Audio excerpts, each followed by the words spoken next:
இப்பொழுதும் வேத வசனத்தில் முக்கியமான காரியத்தை உங்களோடு நான் பகிர்ந்து கொள்ளப் போகிறேன்.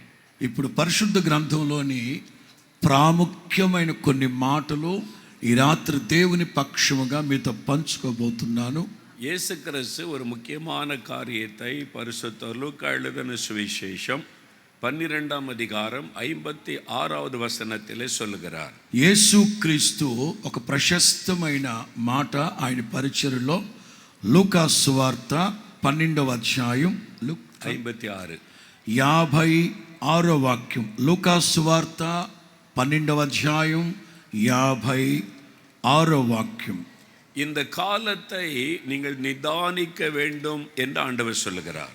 ఈ కాలమును మీరు నిదానించి గమనించి తెలుగులో గుర్తించవలన ఉంది.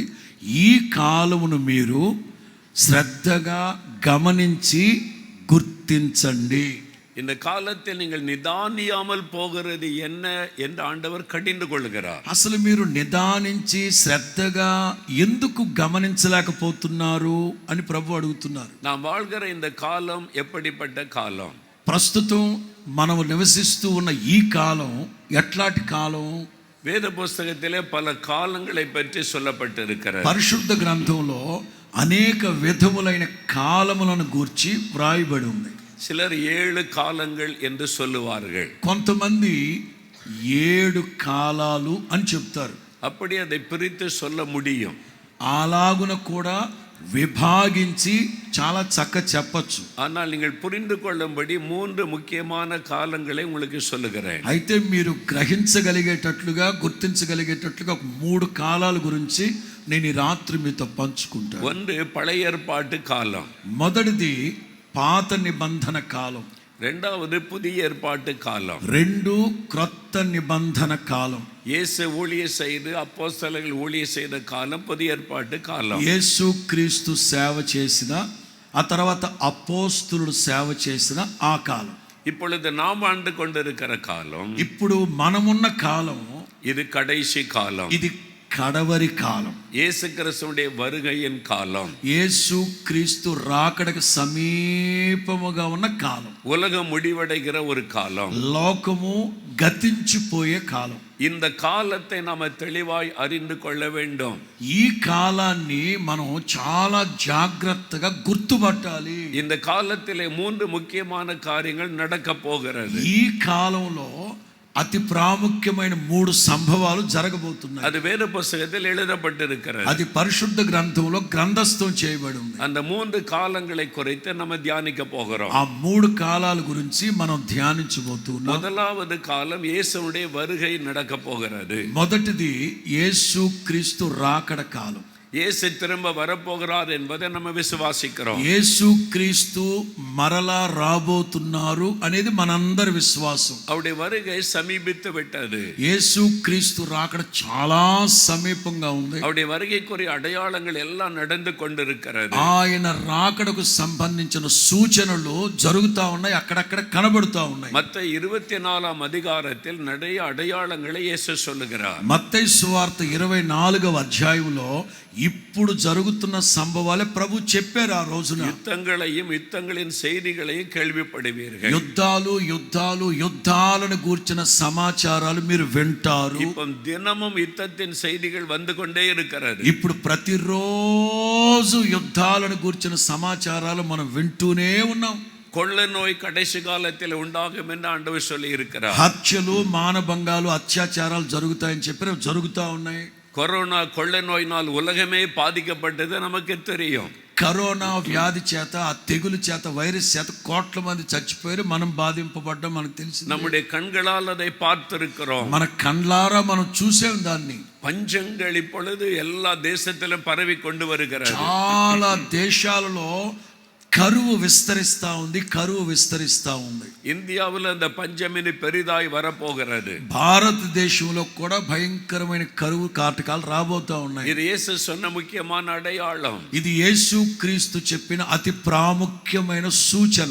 உலக அளவில் கிறிஸ்தவர்களுக்கு உபத்திரவம் பெருகும். లోకంలో క్రైస్తవుల మీద భయంకరమైన దాడులు, శ్రమలు, కష్టాలు ఎక్కువ అవుతాయని చెప్పారు ఆయన. இப்பொழுது அது நடைபெற்று கொண்டிருக்கிறது. ఇప్పుడు అవి జరుగుతూనే ఉన్నాయి, ఉన్నాయి, మనం అనుభవిస్తూనే ఉన్నాం. இந்தியாவிலே பல மாநிலங்களிலே ஊழியர்கள் தாக்கப்படுகிறார்கள். భారతదేశంలో కొన్ని రాష్ట్రాల్లో కొన్ని పట్టణాల్లో సువార్తకి క్రైస్తవానికి భయంకరమైన ఆటంకాలు జరుగుతాయి. உலகத்தின் பல நாடுகளிலே கிறிஸ்தவர்கள் கொல்லப்பட்டு கொண்டு வருகிறார்கள். ప్రపంచ దేశాలలో చాలా మంది క్రైస్తవులు చంపబడుతున్నారు, ఊచకోత కోయబడతా ఉన్నారు. நைஜீரியா தேசத்திலே கடந்த வருஷத்துல 1,00,000க்கும் அதிகமான கிறிஸ்தவர்கள் கொல்லப்பட்டிருக்கிறார்கள். నైజీరియా దేశంలో కేవలం నైజీరియా దేశంలో గత సంవత్సరం 1,00,000 మందికి పైగా చంపబడ్డారు. యేసు சொன்ன అடையாளங்கள் நடந்து கொண்டு வருகிறது. యేసు ప్రభు చెప్పిన సూచనలు సూచక్రియలు జరుగుతూ ఉన్నాయి. ஆகவே యేసు சீக்கிரம் வரப்போகிறார். అంచేత మనం గమనించాలి, యేసు ప్రభు త్వరగా రాబోతున్నారు. அவருடைய வருகை குறித்த சிந்தை உள்ளவர்களாய் நாம் வாழ வேண்டும்.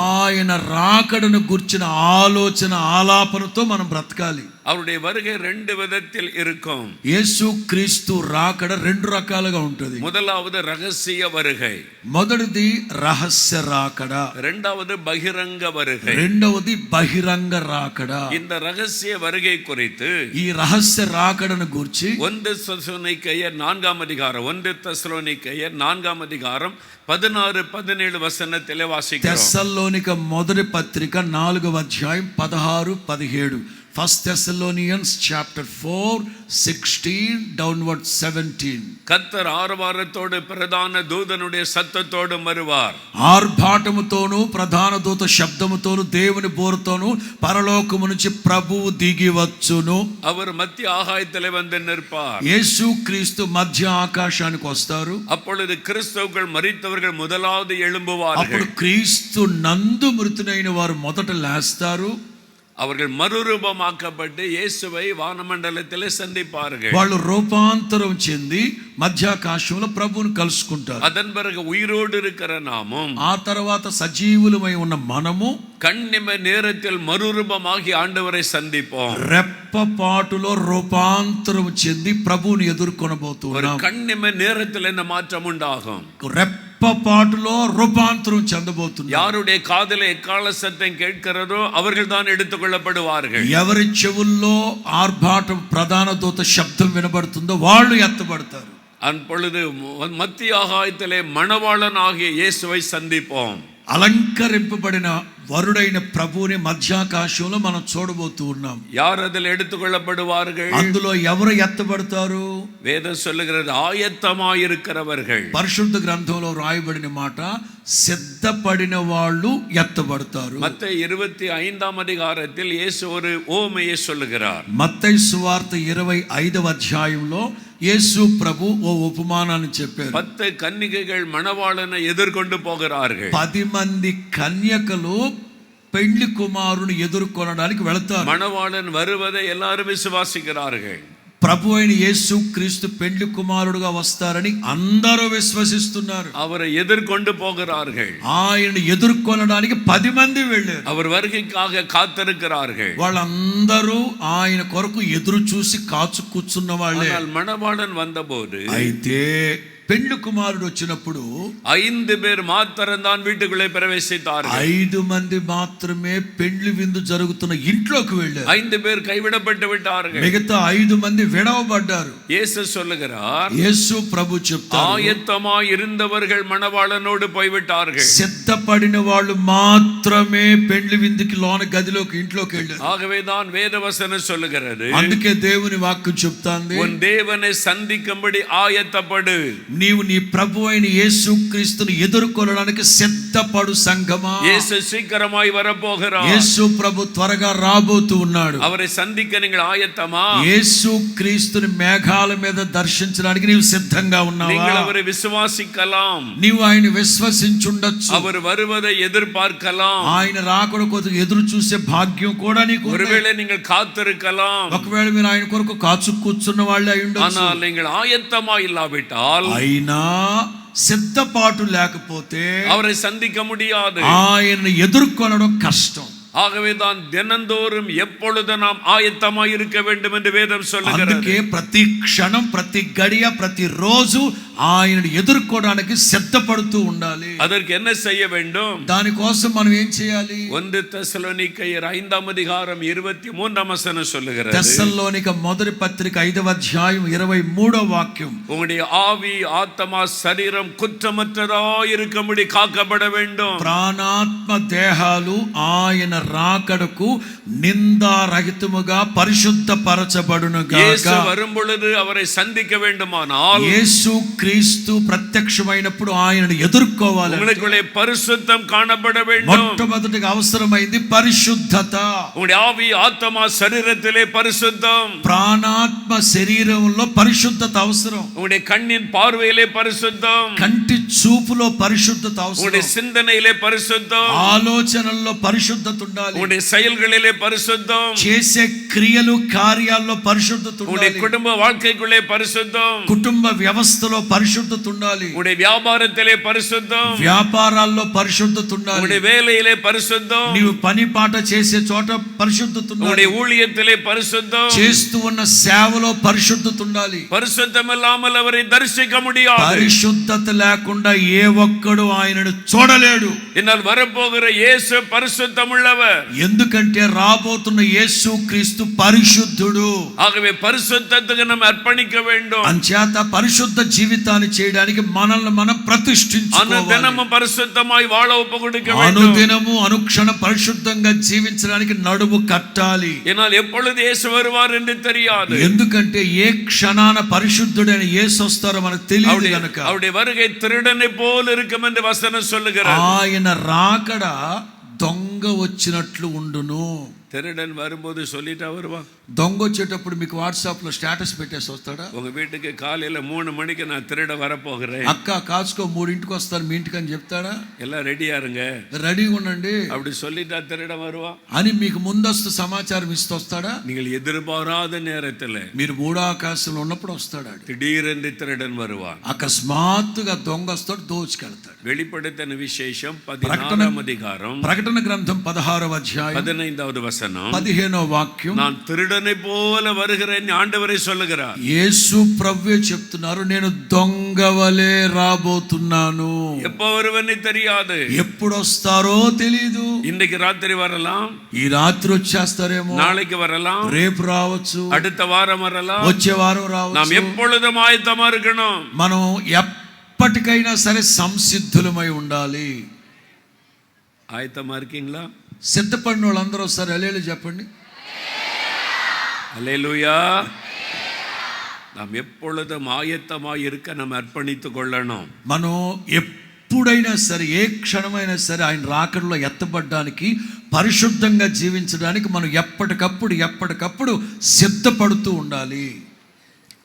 மத்திய ஆகாயத்தில் எடுத்துக்கொள்ளப்பட்டவர்கள், మధ్యాకాశానికి ఎత్తబడిన వాళ్ళు, ஆண்டவர் அவளை அழைத்து கொண்டு பரலோகத்திற்கு செல்லுவார். యేసు క్రీస్తు వాళ్ళందరిని తీసుకుని పరలోకానికి వెళ్తారు. அதான் சபை எடுத்துக்கொள்ளுதல். దీన్నే సంఘము ఎత్తబడుట అంటారు. மணவாட்டி எடுத்துக்கொள்ளப்படுவது. పెండ్లి కుమార్తె సంఘం ఎత్తబడడం అంటారు. எதற்கு ஆண்டவர் பரலோகத்துக்கு கொண்டு போகிறார்? ఎందుకు యేసు క్రీస్తు పెండ్లి కుమార్తెను పరలోకానికి తీసుకెళ్తారు? 7 வருடம் கல்யாண விருந்து நடக்க போகிறது. అక్కడ 7 సంవత్సరాలు వివాహ మహోత్సవం జరగబోతుంది. ஆட்டுக்குட்டியானவரின் கல்யாண விருந்து என்று வேதத்தில் சொல்லப்படுகிறது. పరిశుద్ధ గ్రంథంలో రాయబడిన మాట గొర్రె పిల్ల వివాహ మహోత్సవ దినం అని రాయబడింది. வெளிப்படுத்தின விசேஷம் ప్రకటన గ్రంథం 19ஆம் அதிகாரம் 19వ అధ్యాయం 7, 8, 9 வசனத்தில் இதை பார்க்கிறோம்.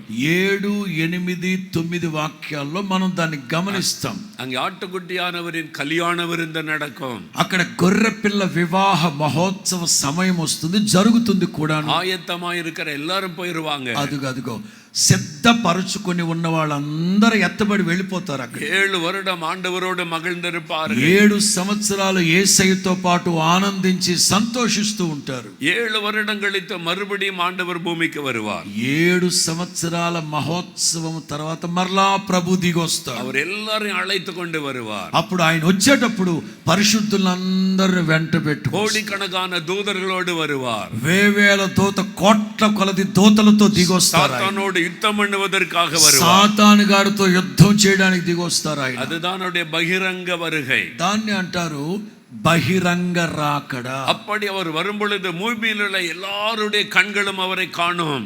అప్పుడు భూమి మీద ఉన్న ప్రతి నేత్రము ప్రభువుని చూస్తది. சகரியா 14 அதிகாரம் 4 வசனம் சொல்லுகிறார். జకరియా 14:4 చూస్తాం. இயேசு வந்து ஒலிவமலையிலே அவருடைய பாதங்கள் நிற்கும். యేసు క్రీస్తు దిగి వచ్చినప్పుడు ఆయన పాదము ఒలీవల కొండ మీద మోపబడుతుంది.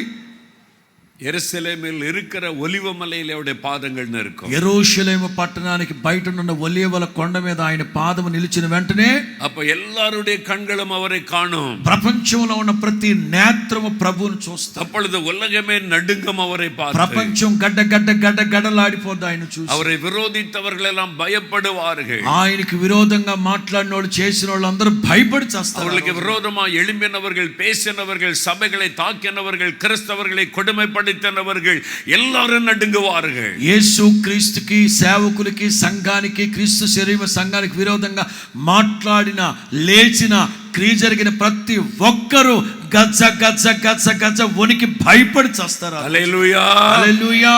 அவர் ராஜாதி ராஜாவாய் வரப்போகிறார். యేసు క్రీస్తు రాజాధి రాజుగా రాబోతున్నారు. హల్లెలూయా, హల్లెలూయా.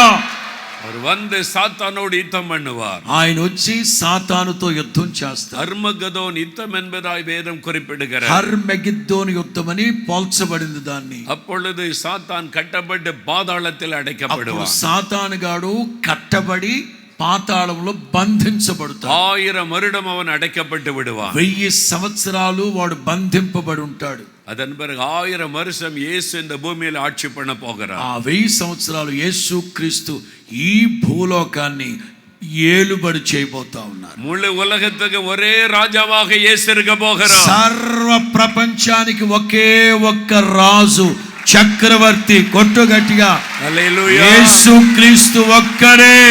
హల్లెలూయా, హల్లెలూయా. இந்தியாவின் ராஜாவாக இயேசு இருப்பார். ఒకానొక రోజున 1000 ఏళ్ల పరిపాలన యేసు క్రీస్తు భారతదేశానికి రాజుగా నిలుస్తారు. அமெரிக்காவின் ராஜாவாக இயேசு தான் இருப்பார். అమెరికాకి కూడా యేసు క్రీస్తే రాజు. ரஷ்யாவின் ராஜாவாகவும் இயேசு தான் రష్యాకి இருப்பார். కూడా యేసు ప్రభువే రాజు. சீனாவின் ராஜாவாகவும் இயேசு தான் இருப்பார். చైనాకి కూడా యేసు క్రీస్తే చక్రవర్తి. முழு உலகத்தையும் அவர் ஆட்சி பண்ணுவார். సర్వ ప్రపంచాన్ని ఏకతాటి మీద నడిపించే చక్రవర్తి యేసు క్రీస్తు. 1000 வருடம் ஆட்சி பண்ணுவார். 1000 సంవత్సరాలు రాజ్య పాలన చేస్తారు. அந்த இயேசு ஆட்சி பண்ணும்போது ఆ యేసు క్రీస్తు రాజ్య పాలన చేస్తున్నప్పుడు உலகத்திலே பாவமே இருக்காது. అస్సలు ఈ లోకంలో పాపం ఉండదు, வியாதி இருக்காது, వ్యాధులు ఉండవు, மரணம் இருக்காது, మరణం ఉండదు, பயம் இருக்காது. భయం ఉండదు. எப்படி? ఎలా ఎలా இந்த சாத்தானை அவர் பாதாளத்தில் அடைத்து விடுவார். ఎందుకంటే సాతాను గాడిని కట్ల చేత కట్టి పాతాళంలో బంధించేసి ఉంటారు కనుక ప్రపంచమంతా శాంతి. சாத்தான் தான் பாவத்தை செய்ய தூண்டுகிறவன். అసలు పాపాన్ని చేయమని తొందర చేసేదే సాతాను గాడు. அவன் தான் வியாதியை கொண்டு வருகிறவன். వ్యాధులు కలుగు చేసేవాడే సాతాను గాడు. அவன் தான் మరణத்தை பிறப்பிக்கிறவன். మరణానికి కలుగు చేసేవాడే సాతాను గాడు. அவன் అடைக்கப்பட்டு విట్టబడియాల్ వాడిని బంధించేస్తే భూమిలో మరణమే இருக்காது. ఈ భూమి మీద మరణమే ఉండదు. హల్లెలూయా, స్తోత్రం చెప్పు, స్తోత్రం చెప్పు గట్టి. హల్లెలూయా, చెప్పాలి గట్టిగా. அந்த நாள்ல சிங்கமும் ஆட்டுக்குட்டி ஒன்றாக மேயும். ఆ రోజుల్లో సింహము గొర్రెపిల్ల రెండు కలిసి ఒక చోట మేస్తా ఉంటాయి. ஓனாயும் ஆட்டுக்குட்டி ஒன்றா ஃப்ரெண்டா இருக்கும். నక్క, కుక్క ఇవన్నీ ఒకే చోట స్నేహితులుగా తిరుగుతూ ఉంటారు. புலி புல்லை மேயும். పులి పచ్చగడ్డి తింటది. இப்போ ஒரு பழமொழி சொல்லுவாங்க தமிழ்ல, తమిళ్లో ఒక సామెత ఉంది. புலி பசித்தாலும் புல்லை சாப்பிடாதுன்னு. సారీ, புலி பசித்தா கூட புல்லை சாப்பிடாது. సింహము ఆకలితో చచ్చైనా చచ్చిపోద్దు కానీ గడ్డి తిందంట. ஆனா இயேசு ஆட்சி பண்ணும்போது புலியும் புல்லை தான் சாப்பிடும். కానీ యేసు క్రీస్తు రాజ్య పాలన చేసేటప్పుడు సింహం సహితం పచ్చగడ్డి తింటది. எல்லாம் வெஜிடேரியனா மாறிடும். అంత వెజిటేరియన్ గా శాకాహారంగా మారిపోద్ది. హల్లెలూయా, హల్లెలూయా. சிறு குழந்தைகள் பாம்பு பொத்துகளை கைவிட்டு விளையாடும். చిన్న చిన్న పిల్లలు పాముల్ని చేత పట్టుకొని ఆడుకుంటారు. பாம்புகள் தீண்டாது. పాము ఏ హాని చేయదు. பாம்புக்கு விஷம் இருக்காது. పాముకి విషం ఉండదు. தீங்கு செய்வார் யாருமே இருக்க மாட்டாங்க. కీడు చేసేవాళ్ళు హాని చేసేవాళ్ళు ఎవరు ఉండరు. அதான் இயேசுவின் ஆட்சி காலம். అదే యేసు క్రీస్తు రాజ్య పాలన అట్లుంటది. ஹல்லேலூயா. చెప్పు గట్టిగా ஹல்லேலூயா. அதுக்கு தான் ஆண்டவர் நம்மை ஆயத்தப்படுத்தி கொண்டிருக்கிறார். అందుకే యేసు క్రీస్తు సిద్ధపడండి అని మనల్ని సిద్ధపరుస్తున్నారు వాక్యం ద్వారా. அது இயேசுவுடைய வருகையிலே நடக்க போகிற முக்கியமான காரியம். అది యేసు క్రీస్తు రాకడ కాలానికి ముందు జరిగే పనులు ఇవన్నీ. இன்னொரு காரியம் இனி சீக்கிரத்தில் நடக்க போகிறது. ఇంకొక కార్యం త్వరగా జరగబోతోంది. అతి త్వరలో జరగబోతోంది. அது அந்தி கிறிஸ்தவனுடைய வெளிப்பாடு. క్రీస్తు విరోధి యొక్క ప్రత్యక్షత.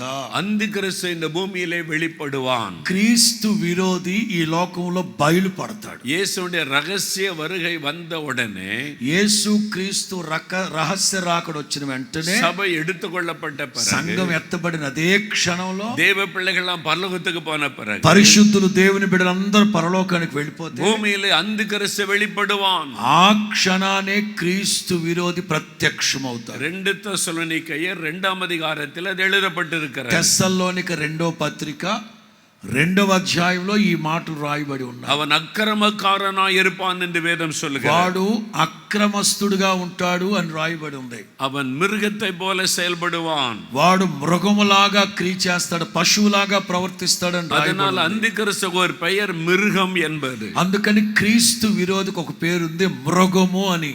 அவன் மிருகத்தை போல செயல்படுவான். వాడు మృగములాగా క్రియ జరిగిస్తాడట. முழு உலகத்தை ஆட்சி பண்ணுகிற ஒரு పొలిటికల్ அரசியல் లీడరాக அவன் எழும்புவான். లోకమంతటిని ఏలుబడి చేస్తే ఒక రాజకీయ నాయకుడిలాగా ఎదుగుతాడు. వాడు முழு ఉలగத்தை அவன் தன்னுடைய கட்டுப்பாட்டுக்குள்ளே வைத்திருப்பான். వాడు ధర్మ విరోధిగా ఉండి లోకమంతటిని వాడి కట్ల చేత బంధించేస్తాడు. 7 வருடம் அவனுக்கு கொடுக்கப்படுகிறது. 7 సంవత్సరాలు వాడికి ఇవ్వబడతాయి.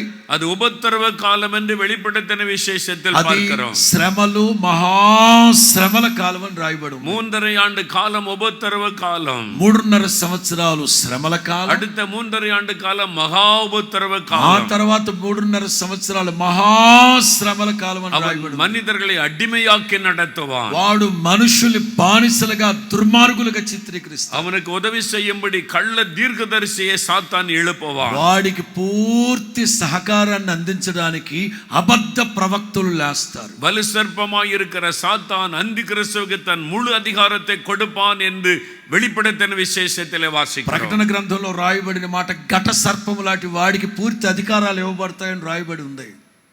ஆண்டவர் எப்படி பிதா, குமாரன், பரிசுத்த ஆவியானவர் என்று திருத்துவ தேவனாய் வெளிப்படுகிறாரோ, మనం ఆరాధిస్తూ ఉన్న దేవుడు తండ్రి, కుమార, ఎలాగైతే త్రియేక దేవునిగా ప్రత్యక్షపరుచుకున్నారో அதே மாதிரி சாத்தானுக்கு திருத்துவம் இருக்கிறது.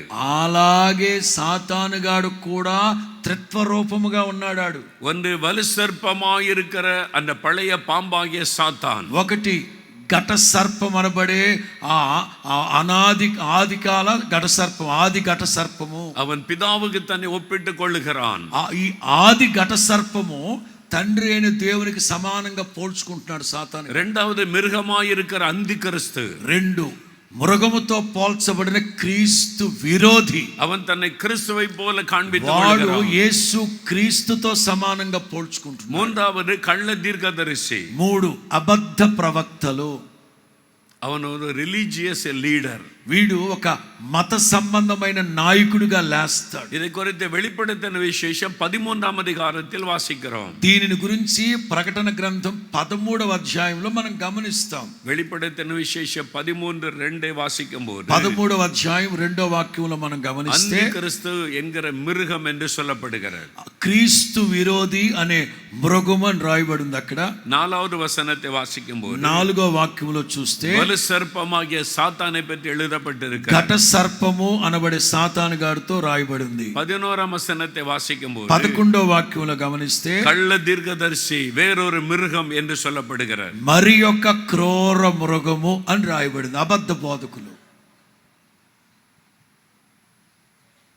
உபத்திரவ காலத்திலே ఈ శ్రమల కాలంలో அந்தி கிறிஸ்து முழு உலகத்தையும் தன்னுடைய கட்டுப்பாட்டுக்குள் வைத்திருப்பார். క్రీస్తు విరోధి ఈ ప్రపంచానంతా వాడి గుప్పిట్లో పెట్టుకొని ఏలుబడి చేస్తాడు. உலகத்தை அவன் அடிமைப்படுத்தி ஆட்சி பண்ணுவான். సర్వ లోకాన్ని వాడి పాదాల కింద బానిసలుగా చేసి వాడు ఏలుబడి చేస్తాడు. அந்த நாட்களிலே ఆ రోజుల్లో வெளிப்படுத்தின விசேஷ 13ஆம் அதிகாரத்தை வாசிக்கும் போது ప్రకటన గ్రంథం 13వ అధ్యాయంలో గమనిస్తే அந்த மிருகத்திற்கு ஒரு சுரூபத்தை பண்ண வேண்டும் என்று அவன் கட்டாயப்படுத்துவான். ఆ క్రూర మృగము అనబడే గడసర్పము వాడికి ఒక విగ్రహం తయారు చేయాలని ఆశపడతారట. 13ஆம் வசனம் முதல் வாசித்தால் 13వ అధ్యాయం 13వ వాక్యం. அவன் பெரிய பெரிய அற்புதங்களை செய்வான். వాడు సాతానుగాడు గొప్ప గొప్ప సూచనలు చేస్తాడట. ஜனங்களை எல்லாம் நம்ப பண்ணுவான். మనుషులందరినీ నమ్మిస్తాడట. மிருகத்துக்கு ஒரு சுரூபத்தை பண்ணி அதை வணங்கும்படி மக்களை கட்டாயப்படுத்துவான். మృగం అనబడే సాతానుగాడు లాంటిది విగ్రహం తయారు చేసి అందరూ దానికి మొక్కాలి, పూజలు చేయాలని శాసిస్తాడు. அந்த மிருகம் பேசும். ఆ మృగం మాట్లాడుతుంది. அந்த மிருகத்தின் சொரூபம் அந்த சிலை பேசும். ఆ మృగం లాంటి శిల మాట్లాడుతుంది విగ్రహం. வெளிப்படுத்தல் விசேஷ 13:15 எப்படி வாசிக்கிறோம்? ప్రకటన 13:15 వాక్యంలో, ప్రకటన 13:15లో அந்த மிருகத்தின் சுரூபம் பேசத்தக்கதாகவும் ఆ మృగము యొక్క ప్రతిమకు నమస్కారం చేయాలి, ఆ మృగము మాట్లాడడానికి దానికి అధికారం ఇవ్వబడింది. சுரூபத்தை வணங்காத யாவரையும் கொலை செய்யத்தக்கதாகவும் ఆ మృగమునకు నమస్కారం చేయని ప్రతివాని హతము చేయునట్లు அந்த மிருகத்தின் சுரூபத்திற்கு ஆவியை கொடுக்கும்படி ఆ మృగమునకు ఒక ప్రాణమిచ్చుటకై அதற்கு சத்துவம் கொடுக்கப்பட்டது. ఆ మృగమునకు ప్రాణమిచ్చుటకై దానికి అధికారం ఇవ్వబడెను. ஒரு சொரூபத்தை செய்து వాళ్ళు ఒక విగ్రహాన్ని తయారు చేసి எல்லாரும் அதைத்தான் வணங்க வேண்டும். అందరు దాన్ని ఆరాధించాలి. அந்தி கிறிஸ்துவை வணங்க வேண்டும். క్రీస్తు విరోధిని ఆరాధించాలి. அந்த சொரூபம் பேச ஆரம்பிக்கும். ఆ విగ్రహం ప్రతిరూపం మాట్లాడుతుంది. யாராவது வணங்காவிட்டால் அவளை கொலை செய்து விடும். ఎవరైనా నాకు మొక్కకపోతే వాళ్ళని చంపమంటాడు. இதெல்லாம் எப்படிங்க நடக்கும்? ఇవన్నీ ఎప్పుడు ఎలా జరుగుతాయి? 10 வருஷம் 20 வருஷத்துக்கு முன்னாலன்னா இதை நம்ப முடியாத ஒன்றுதான். 10-20 సంవత్సరాల క్రితం అయితే ఇట్లాంటివి జరుగుతాయి అని మనం నమ్మలేం. இப்போ நம்ம காலத்தில் ஆர்டிஃபிஷியல் இன்டெலிஜென்ஸ்ని ఏఐ కண்டுபிடிச்சிருக்கிறாங்க. ఇప్పుడు మన రోజుల్లో జరుగుతున్న దౌర్భాగ్యం ఏమంటే ఆర్టిఫిషియల్ ఇంటెలిజెన్సీ. సో అది వచ్చేసింది.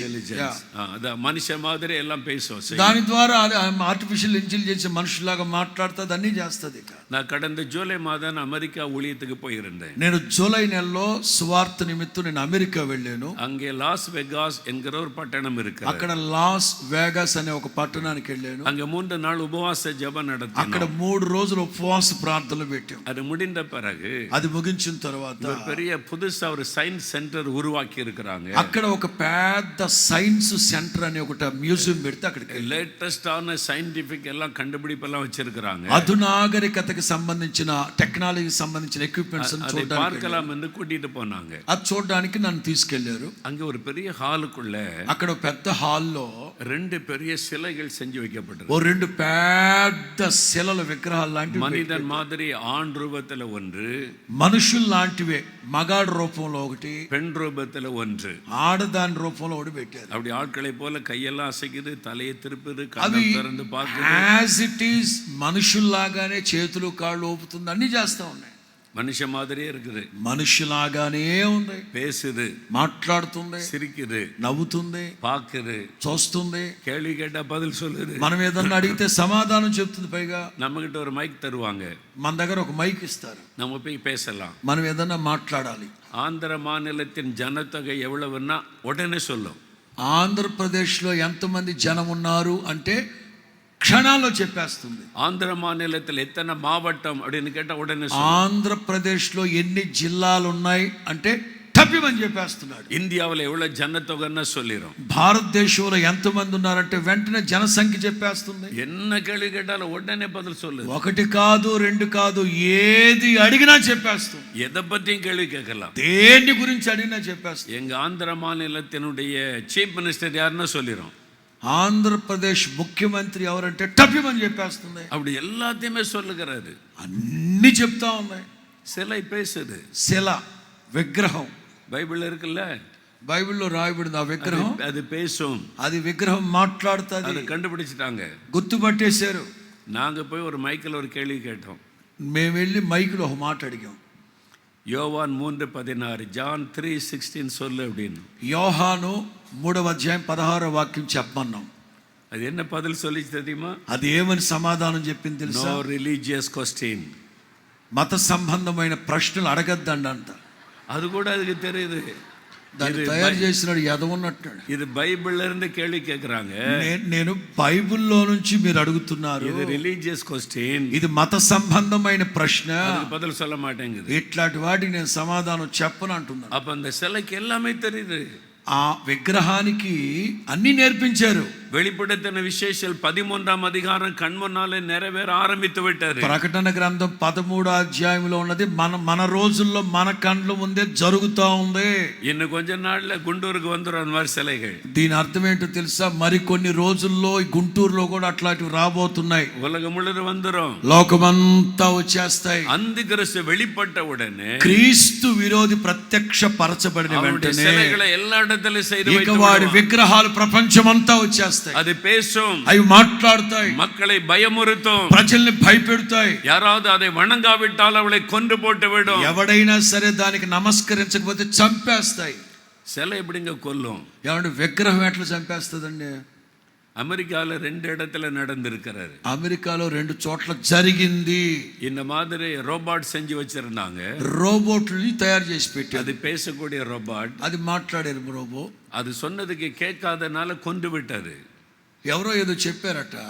ఈ రోబో చెప్పింది చేయనందువల్ల వెళ్ళి కొట్టి చంపేసిందంట. 2 இடத்துல 2 பேரை கொண்டு விட்டது. 2 చోట్ల 2 రోబో హత్యలు జరిగాయి. అమెరికా పార్లమెంట్లో அதை குறித்து వివాదితాంగ. అమెరికా పార్లమెంట్ సెనేట్ లో దాని గురించి వివాదాలు లేచాయి. அதனால இந்த AI என்பது ఆபத்தானது. అందువలన ఆర్టిఫిషియల్ ఇంటెలిజెన్స్ అనేది భయంకరమైన ప్రమాదకరమైంది. ఇది మనుషుల్ని కొల్లుகிறது. ఇది మనుషుల్ని చంపేస్తాయి. அதனால இதை தடை செய்ய வேண்டும். అందుకని దీన్ని మనం అడ్డుకోవాలి. அந்த కంపెనీகள் எல்லாம் அழைத்து அவங்கள வச்சு பேசினாங்க. కంపెనీలో వాళ్ళందరిని పిలిచి మాట్లాడారు. அவங்க என்ன சொன்னாங்க? அது கொல்லக்கூடியதுதான், அதை தடுக்க முடியாதுன்னு சொல்றாங்க.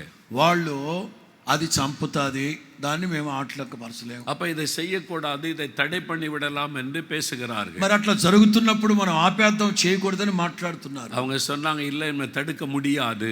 లేదండి, చేయి దాటిపోయింది, ఇక దాన్ని ఆపలేము.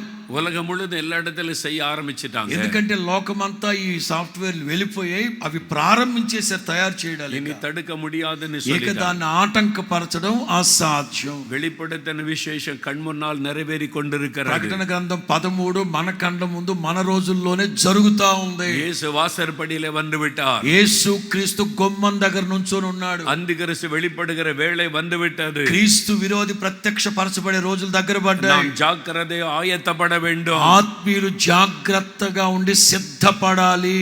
అதைத்தான் ఆండவர் நம்மிடத்திலே பேச விரும்புகிறார். అదే ప్రభు మన దగ్గర మాట్లాడాలని ఆశపడుతున్నాడు. సమీపத்தில் ఇశ్రాయేల్ దేశத்தினுடைய பிரைம் மினிஸ்டர் ஒரு வார்த்தை பேசினார். ఈ మధ్య ఇజ్రాయెల్ ప్రధానమంత్రి ఓ మాట మాట్లాడారు.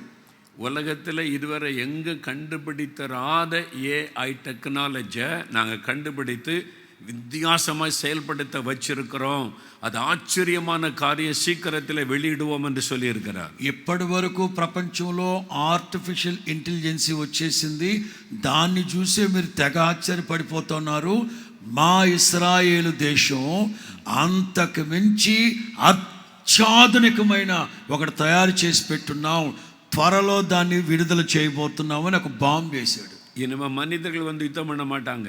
ఇక మనుషులు యుద్ధం చేయరు.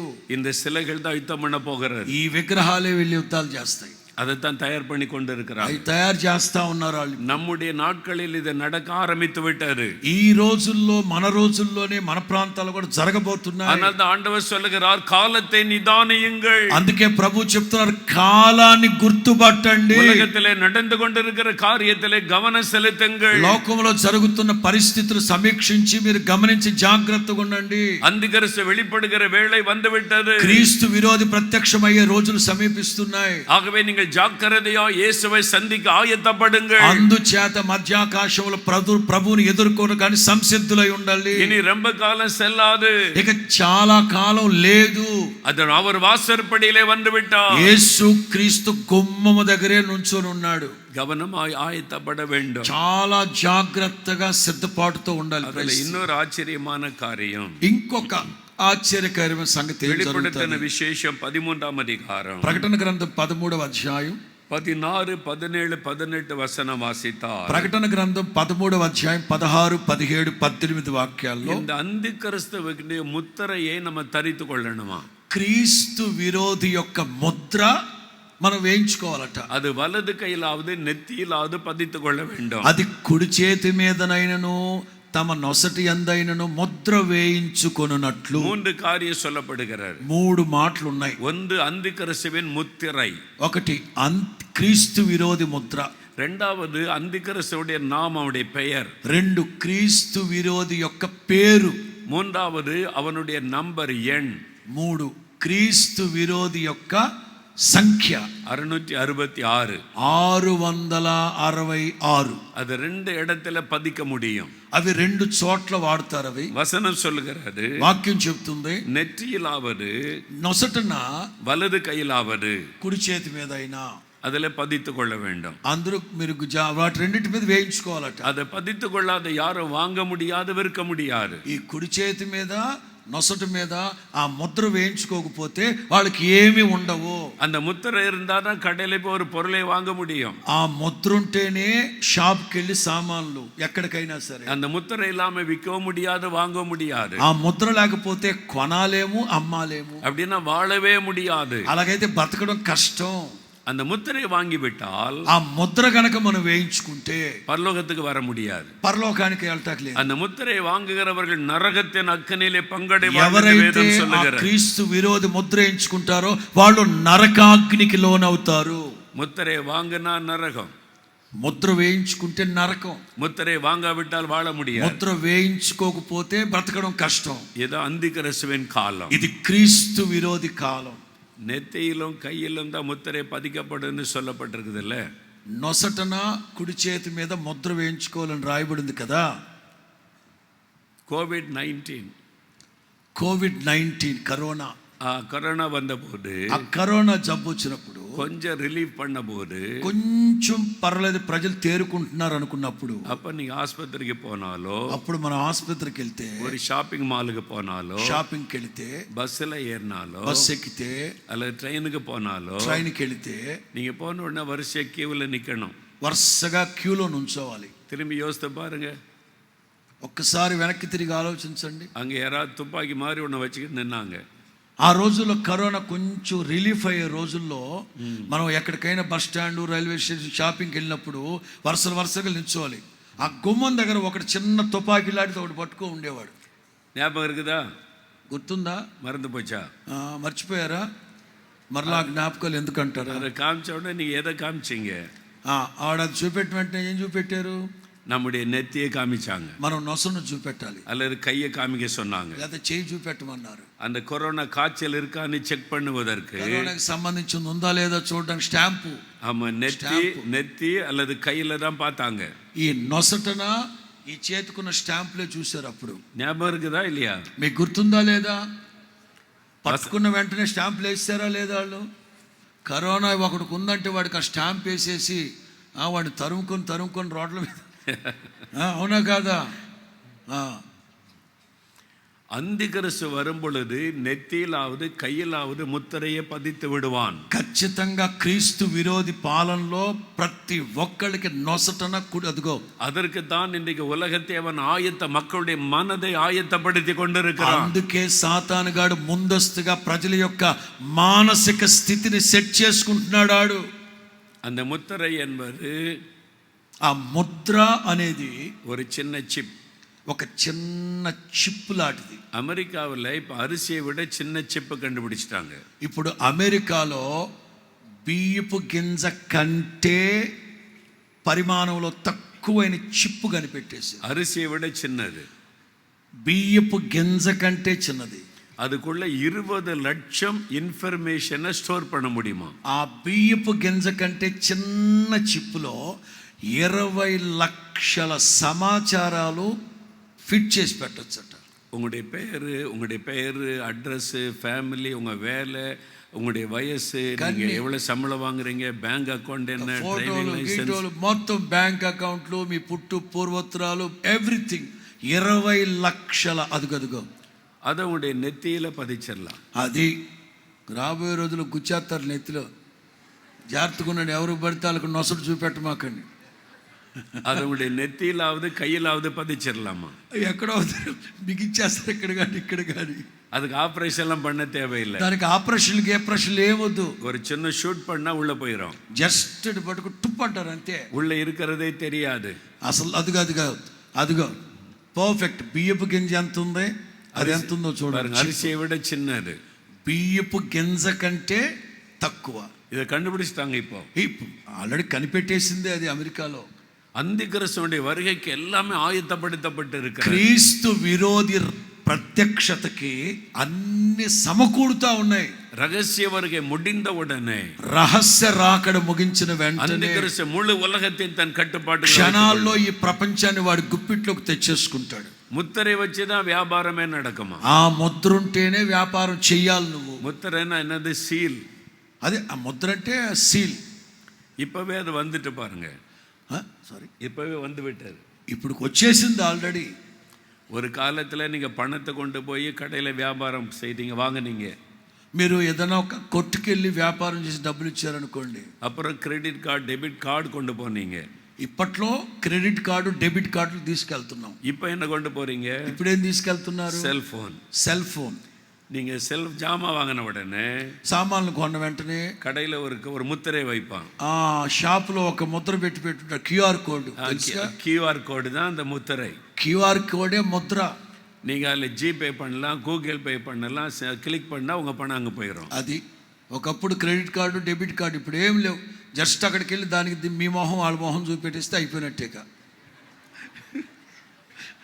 அந்த கியூஆர் கோடில் ஏதாவது எழுத்து இருக்குதா?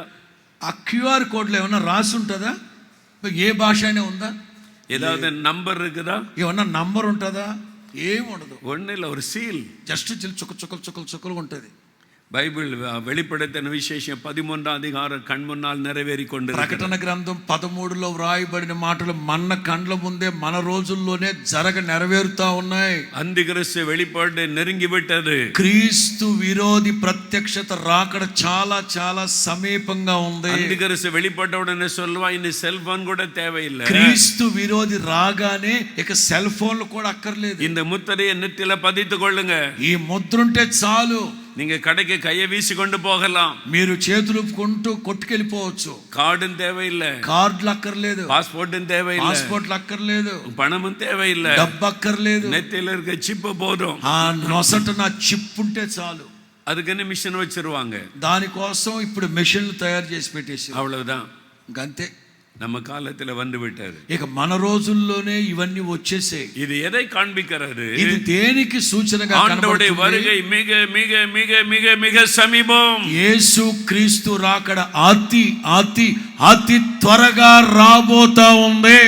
అంత్యక్రిస్తువుடைய வெளிப்பாட்டுக்கு உலகம் ஆயத்தப்படுத்தப்பட்டு கொண்டிருக்கிறது. క్రీస్తు విరోధి ప్రత్యక్షపరచబోయే రోజులు కూడా వచ్చేసాయి. ஆகவே நாம் ஆயத்தமாய் இருக்க வேண்டும். అంచేత క్రైస్తవ సమాజం ప్రభు రాకడకి సిద్ధపాటుతో ఉండాలి. வருகை குறித்த சிந்தை உள்ளவர்களாய் இருக்க வேண்டும். యేసు క్రీస్తు రాకడను గురించిన ఆలాపన, ఆలోచన, అదే ధ్యాస, அதைத்தான் ஆண்டவர் நம்மோடு பேசுகிறார். అదే ప్రభు మనతో మాట్లాడుతున్నారు. மூன்றாவது ஒரு காரியம் நடக்க போகிறது. మూడవ కార్యం ఒకటి జరగబోతాం. அதான் உடனே நடக்க போகிற விஷயம். ఇది వెంటనే జరిగే కార్యాలు. அதுதான் மிக முக்கியமான ஒரு காரியம். ఇది చాలా ప్రాముఖ్యమైన కార్యాలు. இயேசு கிறிஸ்து வெளிப்படுவதற்கு முன்பாக, యేసు క్రీస్తు ప్రత్యక్షమవడానికి ముందు, అంత్యక్రిస్తు வெளிப்படுவதற்கு முன்பாக, క్రీస్తు విరోధి ప్రత్యక్షతకు ముందు முழு உலகத்திலும் ஒரு காரியம் நடக்க போகிறது. లోకమందంతటా ఒక కార్యం జరగబోతోంది. அதுதான் கடைசி கால எழுப்புதல்.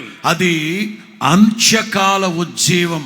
முழு உலகத்திலும் வரப்போகிற ஒரு மாபெரும் எழுப்புதல். ప్రపంచమంతటా క్రైస్తవ్యములో భయంకరమైన ఉజ్జీవం రాబోతా ఉంది. ஆவியானவர் பலமாய் ஊற்றப்பட போகிறார். పరిశుద్ధాత్ముడు బలముగా కుమ్మరించబడబోతా ఉన్నాడు. உலகம் முழுவதில் ஒரு அசைவு வரப்போகிறது. లోకమందంతటా కదలబోతా ఉంది, కుదిపోతున్నాడు. హల్లెలూయా, చెప్పాలి గట్టిగా, హల్లెలూయా, చెప్పాలి గట్టిగా. இந்த எழுப்புதல் தான் ஆண்டவருடைய வருகைக்கு உலகத்தை ஆயத்தப்படுத்த போகிறது. ఈ ప్రపంచంలో జరుగుతున్న ఈ ఉజ్జీవమే యేసు క్రీస్తు రాకడికి బలమైన సూచనగా గుర్తించబడింది. హల్లెలూయా, హల్లెలూయా. இந்த கடைசி கால எழுப்புதலை குறித்து தீர்க்கதரிசன வார்த்தை யோவேல் 2:28. యోవేలు గ్రంథం 2వ అధ్యాయం 28లో ఈ కడవరి కాల ఉజ్జీవాన్ని గురించి వేల సంవత్సరాల క్రితం యోవేలు ప్రవక్త ప్రవచించారు. Book of Joel chapter 2:28. கடைசி நாட்களிலே மாம்சமான யாவர் மேலே நான் ஆவியை ஊற்றுவேன். అంత్య దినములలో నేను సర్వ సమాజం మీద నా ఆత్మను కుమ్మరిస్తాను. சிறு பிள்ளைகள் மீது ஆவியானவர் ஊற்றப்படுவார். మీ పిల్లల మీద నేను ఆత్మను కుమ్మరిస్తాను. அவர்கள் தீர்க்க தரிசனம் உரைப்பார்கள். వాళ్ళు దర్శనాలు చూస్తారు, ప్రవచనాలు చెప్తారు. வாலிபர்கள் மீது ஆவியானவர் ஊற்றப்படுவார். మీ కుమారుల మీద కుమార్తెల మీద నా ఆత్మను కుమ్మరిస్తాను. அவர்கள் தரிசனங்களை వాళ్ళు காண்பார்கள். దర్శనాలు చూస్తారు. வயதானவர்கள் மேல் ஆவியானவர் ஊற்றப்படுவார். యవనస్తుల మీద ఆత్మ కుమ్మరించబడుతుంది. அவர்கள் சொப்பனங்களை காண்பார்கள். వాళ్ళు దర్శనాలు కలలు కంటారు. ஊழியக்காரர் மேல் ஆவியானவர் ஊற்றப்படுவார். సేవకుల మీద అగ్ని అభిషేకం కురుస్తుంది. ஊழியக்காரிகள் மேல் அந்த ஆவியானவர் ஊற்றப்படுவார். సేవకురాల మీద దాసురాల మీద ఆత్మ కుమ్మరించబడుతుంది. அவர்கள் தீர்க்க தரிசனம் உரைப்பார்கள். వాళ్ళు ప్రవచనాలు చెప్తారు. இது கடைசி கால அபிஷேகம். అంత్య దిన అభిషేకం, అంత్య దినాల్లో అభిషేకం. இது எழுப்புதலுக்கான ஒரு అభిషేகம். ఇది కడవరి కాలంలో ఉజ్జీవానికి సూచనగా ఉంది. அந்த எழுப்புதல் சமீபித்து விட்டது. ఆ ఉజ్జీవం సమీపించింది. அதை குறித்து தான் நாம் அறிந்து கொள்ள வேண்டும் என்று ஆண்டவர் விரும்புகிறார். దానిని గురించి మీరు గమనిస్తున్నారా అని ప్రభు మిమ్మల్ని హెచ్చరిస్తున్నాడు. இந்த எழுப்புதல்னா என்ன? ఈ ఉజ్జీవం అంటే ఏంటి? இது யார் மூலமாக இந்த எழுப்புதல் வரும்? ఇది ఎవరి ద్వారా కలుగుతది? இந்த எழுப்புதல் வந்தால் என்ன நடக்கும்? ఈ ఉజ్జీవం కలిగితే ఏం జరుగుతది? அதிலே என்னுடைய பங்கு என்ன? అందులో నా భాగస్వామ్యం ఏమిటి? నా పాలి நாம் భాగస్వామ్యం அறிந்து கொள்ள வேண்டும். అది మనం గమనించాలి. எழுப்புதல் பரிசுத்த ஆவியானவர் ஊற்றப்படுதல், outpouring of the Holy Spirit is the revival. ఉజ్జీవానికి మొదటి మెట్టు ఏమిటో తెలుసా? బలమైన పరిశుద్ధాత్మ కుమ్మరింపు జరుగును. பெந்தேகோஸ்தே நாளில் அக்னிமயமாய் இறங்கினதை போல ஆவியானவர் பலமாய் ஊற்றப்படுவார். పెంతుకోస్తు దినాన అగ్ని నాలుకల వలె విభాగింపబడి కురిసినట్లుగా ఈ అంత్య దినాల్లో ఎక్కడ పడితే అక్కడ అగ్ని అభిషేకం ప్రజల మీద కుమ్మరించబడును గాక. ஆவியானவர் மூலமாய் திரள் கூட்ட மக்கள் மனம் திரும்பி இயேசுவை ஏற்றுக்கொள்வார்கள். పరిశుద్ధాత్మని ప్రసన్నత ద్వారా కోట్ల మంది ప్రజలు ప్రభువుని నమ్ముదురు గాక. ஒரு பெரிய ஆவிக்குரிய மாற்றம் தேசத்திலே உண்டாகும். ఈ దేశంలో ఆత్మ సంబంధమైన ఒక మార్పు ప్రభు కలుగు చేయబోతా ఉన్నారు. Transformation by the power of the Holy Spirit is the revival. పరిశుద్ధాత్మని ద్వారా కలిగే రూపాంతరం చెందడం అనేది అంత్యకాల ఉజ్జీవం. ஒரு மனிதன் மீது ஆவியானவர் ஊற்றப்படும் போது நம்முடைய வாழ்க்கை மறுரூபமாகிவிடும். ఒక వ్యక్తి మీద పరిశుద్ధాత్మ అభిషేకం కుమ్మరించబడితే ఆ మనిషి మార్చబడతాడు. இந்த கடைசி கால அபிஷேகம் ஊற்றப்படும் போது உங்களுடைய குடும்பத்துக்குள்ளே ஊற்றப்பட்டால் குடும்பம் மறுரூபமாகிவிடும். కడవరి కాలాల్లో మీ కుటుంబంలో కనుక అగ్ని అభిషేకం దిగితే కుటుంబం మార్చబడి రూపాంతరం చెందుతారు. సభகளிலே ఆవియానవర్ ஊற்றப்படும் பொழுது సభகள் மறுரூபமாக்கப்படும். సంఘాలలో పరిశుద్ధాత్మ అభిషేకం కుమ్మరించబడినప్పుడు సంఘాలు రూపాంతరానికి సిద్ధపడతాయి. ஒரு கிராமத்திலே పట్టణத்திலே ఆవియానవర్ ஊற்றப்படும் பொழுது గ్రామమే రక్షించబடும். గ్రామాలలో పరిశుద్ధాత్మ నింపుదలకు అగ్ని కురిపించబడినప్పుడు గ్రామాలు ప్రభు వైపు తిప్పబడిపోతారు. యేసునామములో పట్టణమే రక్షించబடும். పట్టణాలు రక్షించబడునుగా.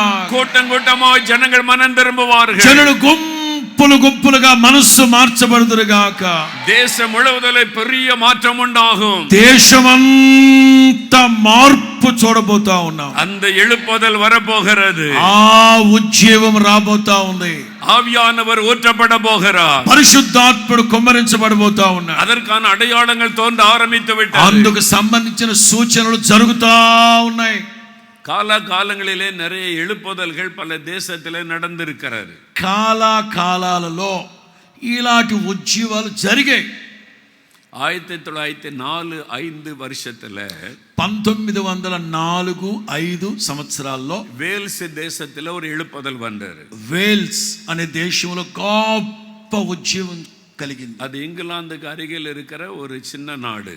ఇది ఇంగ్లాండ్ లో ఉన్న ఒక చిన్న ప్రాంతం వేల్స్. క్రైస్తవ దేశం.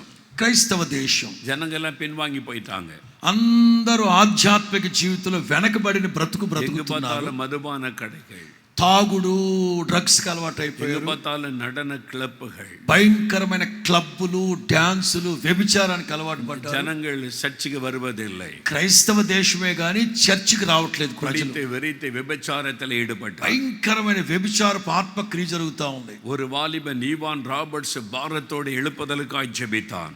ఇవాన్ రాబర్ట్స్ అనే ఒక యవనస్తుడు పట్టుదల కలిగి ప్రార్థన చేశాడు ఆ దేశం కోసం. எழுப்புதலுக்காக ஜெபித்தான். నా దేశంలో ఉద్యమం రావాలి, என் தேசம் மாற வேண்டும், నా దేశం మారాలి, என் தேசத்தில் எல்லாரும் రక్షించబడ வேண்டும், వెనకబడిపోయిన ప్రజలు ఆత్మీయ ప్రగతి పదంలోకి రావాలి, எழுப்புதலை అనుపం, నా దేశంలో ఉద్యమం కలుగు చేయని ప్రార్థించాడు. 11 வருடம் ஜெபித்தான். 11 సంవత్సరాలు ప్రార్థన చేశాడు. రాత్రి 12 మణికి ముళంగాల్ పడియడం. రాత్రి 12 గంటలకు మోకరిస్తే అధికాலை 4 మణి వరకు జపం. తెల్లవారుజాము 4 గంటల వరకు 11 సంవత్సరాలు ప్రార్థన. ఒరే కార్యத்திற்காக, ఒకే విషయం కోసం ప్రార్థన. எழுப்புதல் வேண்டும் ஆண்டவரே. ఉద్యమం కావాలి. ఆవియానవర్ ఊற்றపడ வேண்டும். పరిశుద్ధాత్ముడు కుమ్మరించబడాలి. என் தேசம் రక్షించబడ నా வேண்டும். దేశం రక్షించబడాలి. ఆండవర్ அந்த ஜெபத்தை கேட்டார். ఆ 11 సంవత్సరాల ప్రార్థన ప్రభు విన్నాడు. 1904 வருஷம் ఆవియానవర్ ఊற்றப்பட்டார். 1904వ సంవత్సరం అభిషేకం దిగింది ఆ దేశంలో. எழுப்புதல் பரவ ஆரம்பித்தது. ఉద్యమం వ్యాపించింది. అలాగే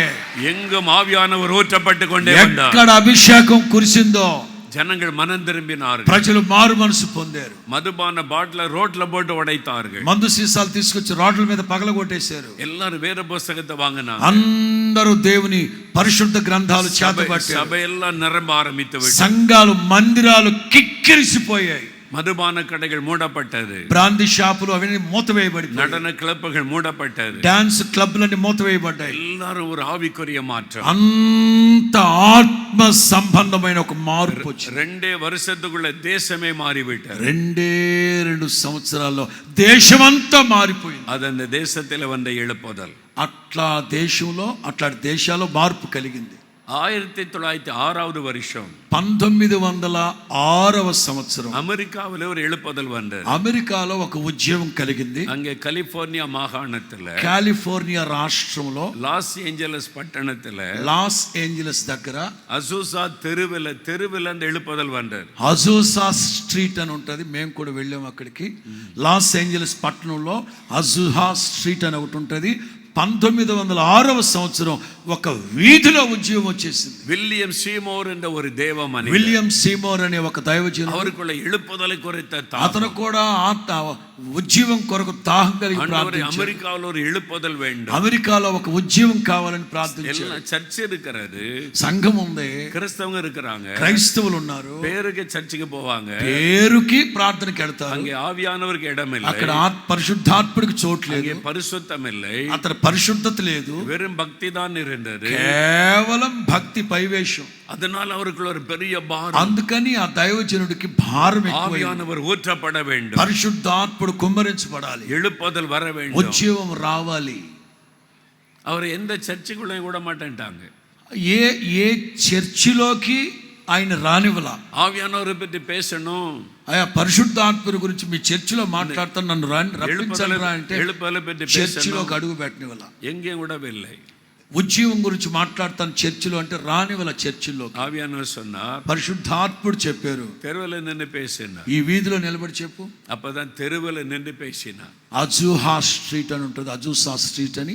ఆ వీధిలో నిలబడి ఆ సేవకుడు మాట్లాడడం ప్రారంభించారు. జనగెல்லாம் ప్రసంగத்தை கேட்க வந்தார். ఆ వాక్యం వినడానికి ప్రజలు జాయిగా దగ్గరకు వచ్చి அவர் ஜெபம் பண்ணின போது, అతను ప్రార్థన చేస్తుండగా தெருவில் நின்ற எல்லாரும் மேல் ஆவியானவர் ஊற்றப்பட்டார். వీధిలో నిలబడిన ప్రతి ఒక్కరి మీద అభిషేకం దిగింది. எல்லாரும் ஆவியில நிரம்பி அந்நிய பாஷை பேச ஆரம்பித்தார்கள். అందరూ ఆత్మలో నింపబడి అన్య భాషలు మాట్లాడారు. தெருவில் எழுப்புதல் ஆரம்பித்தது. ఆ వీధిలోనే అభిషేకం వచ్చేసింది. பக்கத்துல ஒரு சர்ச் இருந்தது. ప్రక్కన ఒక చర్చ్ ఉంది. அங்கே போய் கூட்டம் நடத்த ஆரம்பித்தார். అక్కడికి వెళ్ళి ప్రార్థన జరిపించడం ప్రారంభించాడు. தினந்தோறும் கூட்டம் நடந்து கொண்டே இருந்தது. ప్రతిరోజు ఆ చర్చిలో ప్రార్థన జరుగుతుంది. தினமும் ஜனங்கள் வந்து மனம் திரும்பி ரட்சிக்கப்பட்டு అభిషేకం పెట్టుకుంటూ వేల మంది ప్రజలు రావడం, రక్షణ పొందడం, పరిశుద్ధాత్మ పొందడం, వెళ్ళడం. நிறைய అద్భుత అடைయాళங்கள் நடக்க ஆரம்பித்தது. అనేకమైన అద్భుతకార్యాలు, ఆశ్చర్యకార్యాలు, సూచక్రియలు జరిగాయి. சப்பானிகள் நடந்தார்கள். కుంటోళ్ళు నడిచారు అక్కడ. குருடர் பார்வை அடைந்தார்கள். కుంటోళ్ళు చూశారు అక్కడ. பெரிய பெரிய అద్భుతங்கள் நடந்தது. పెద్ద అద్భుతాలు జరిగాయి. అమెరికా ముழுదిరుంద జనங்கள் వర ఆరంభితాங்க. అమెరికా దేశం అంతటి నుంచి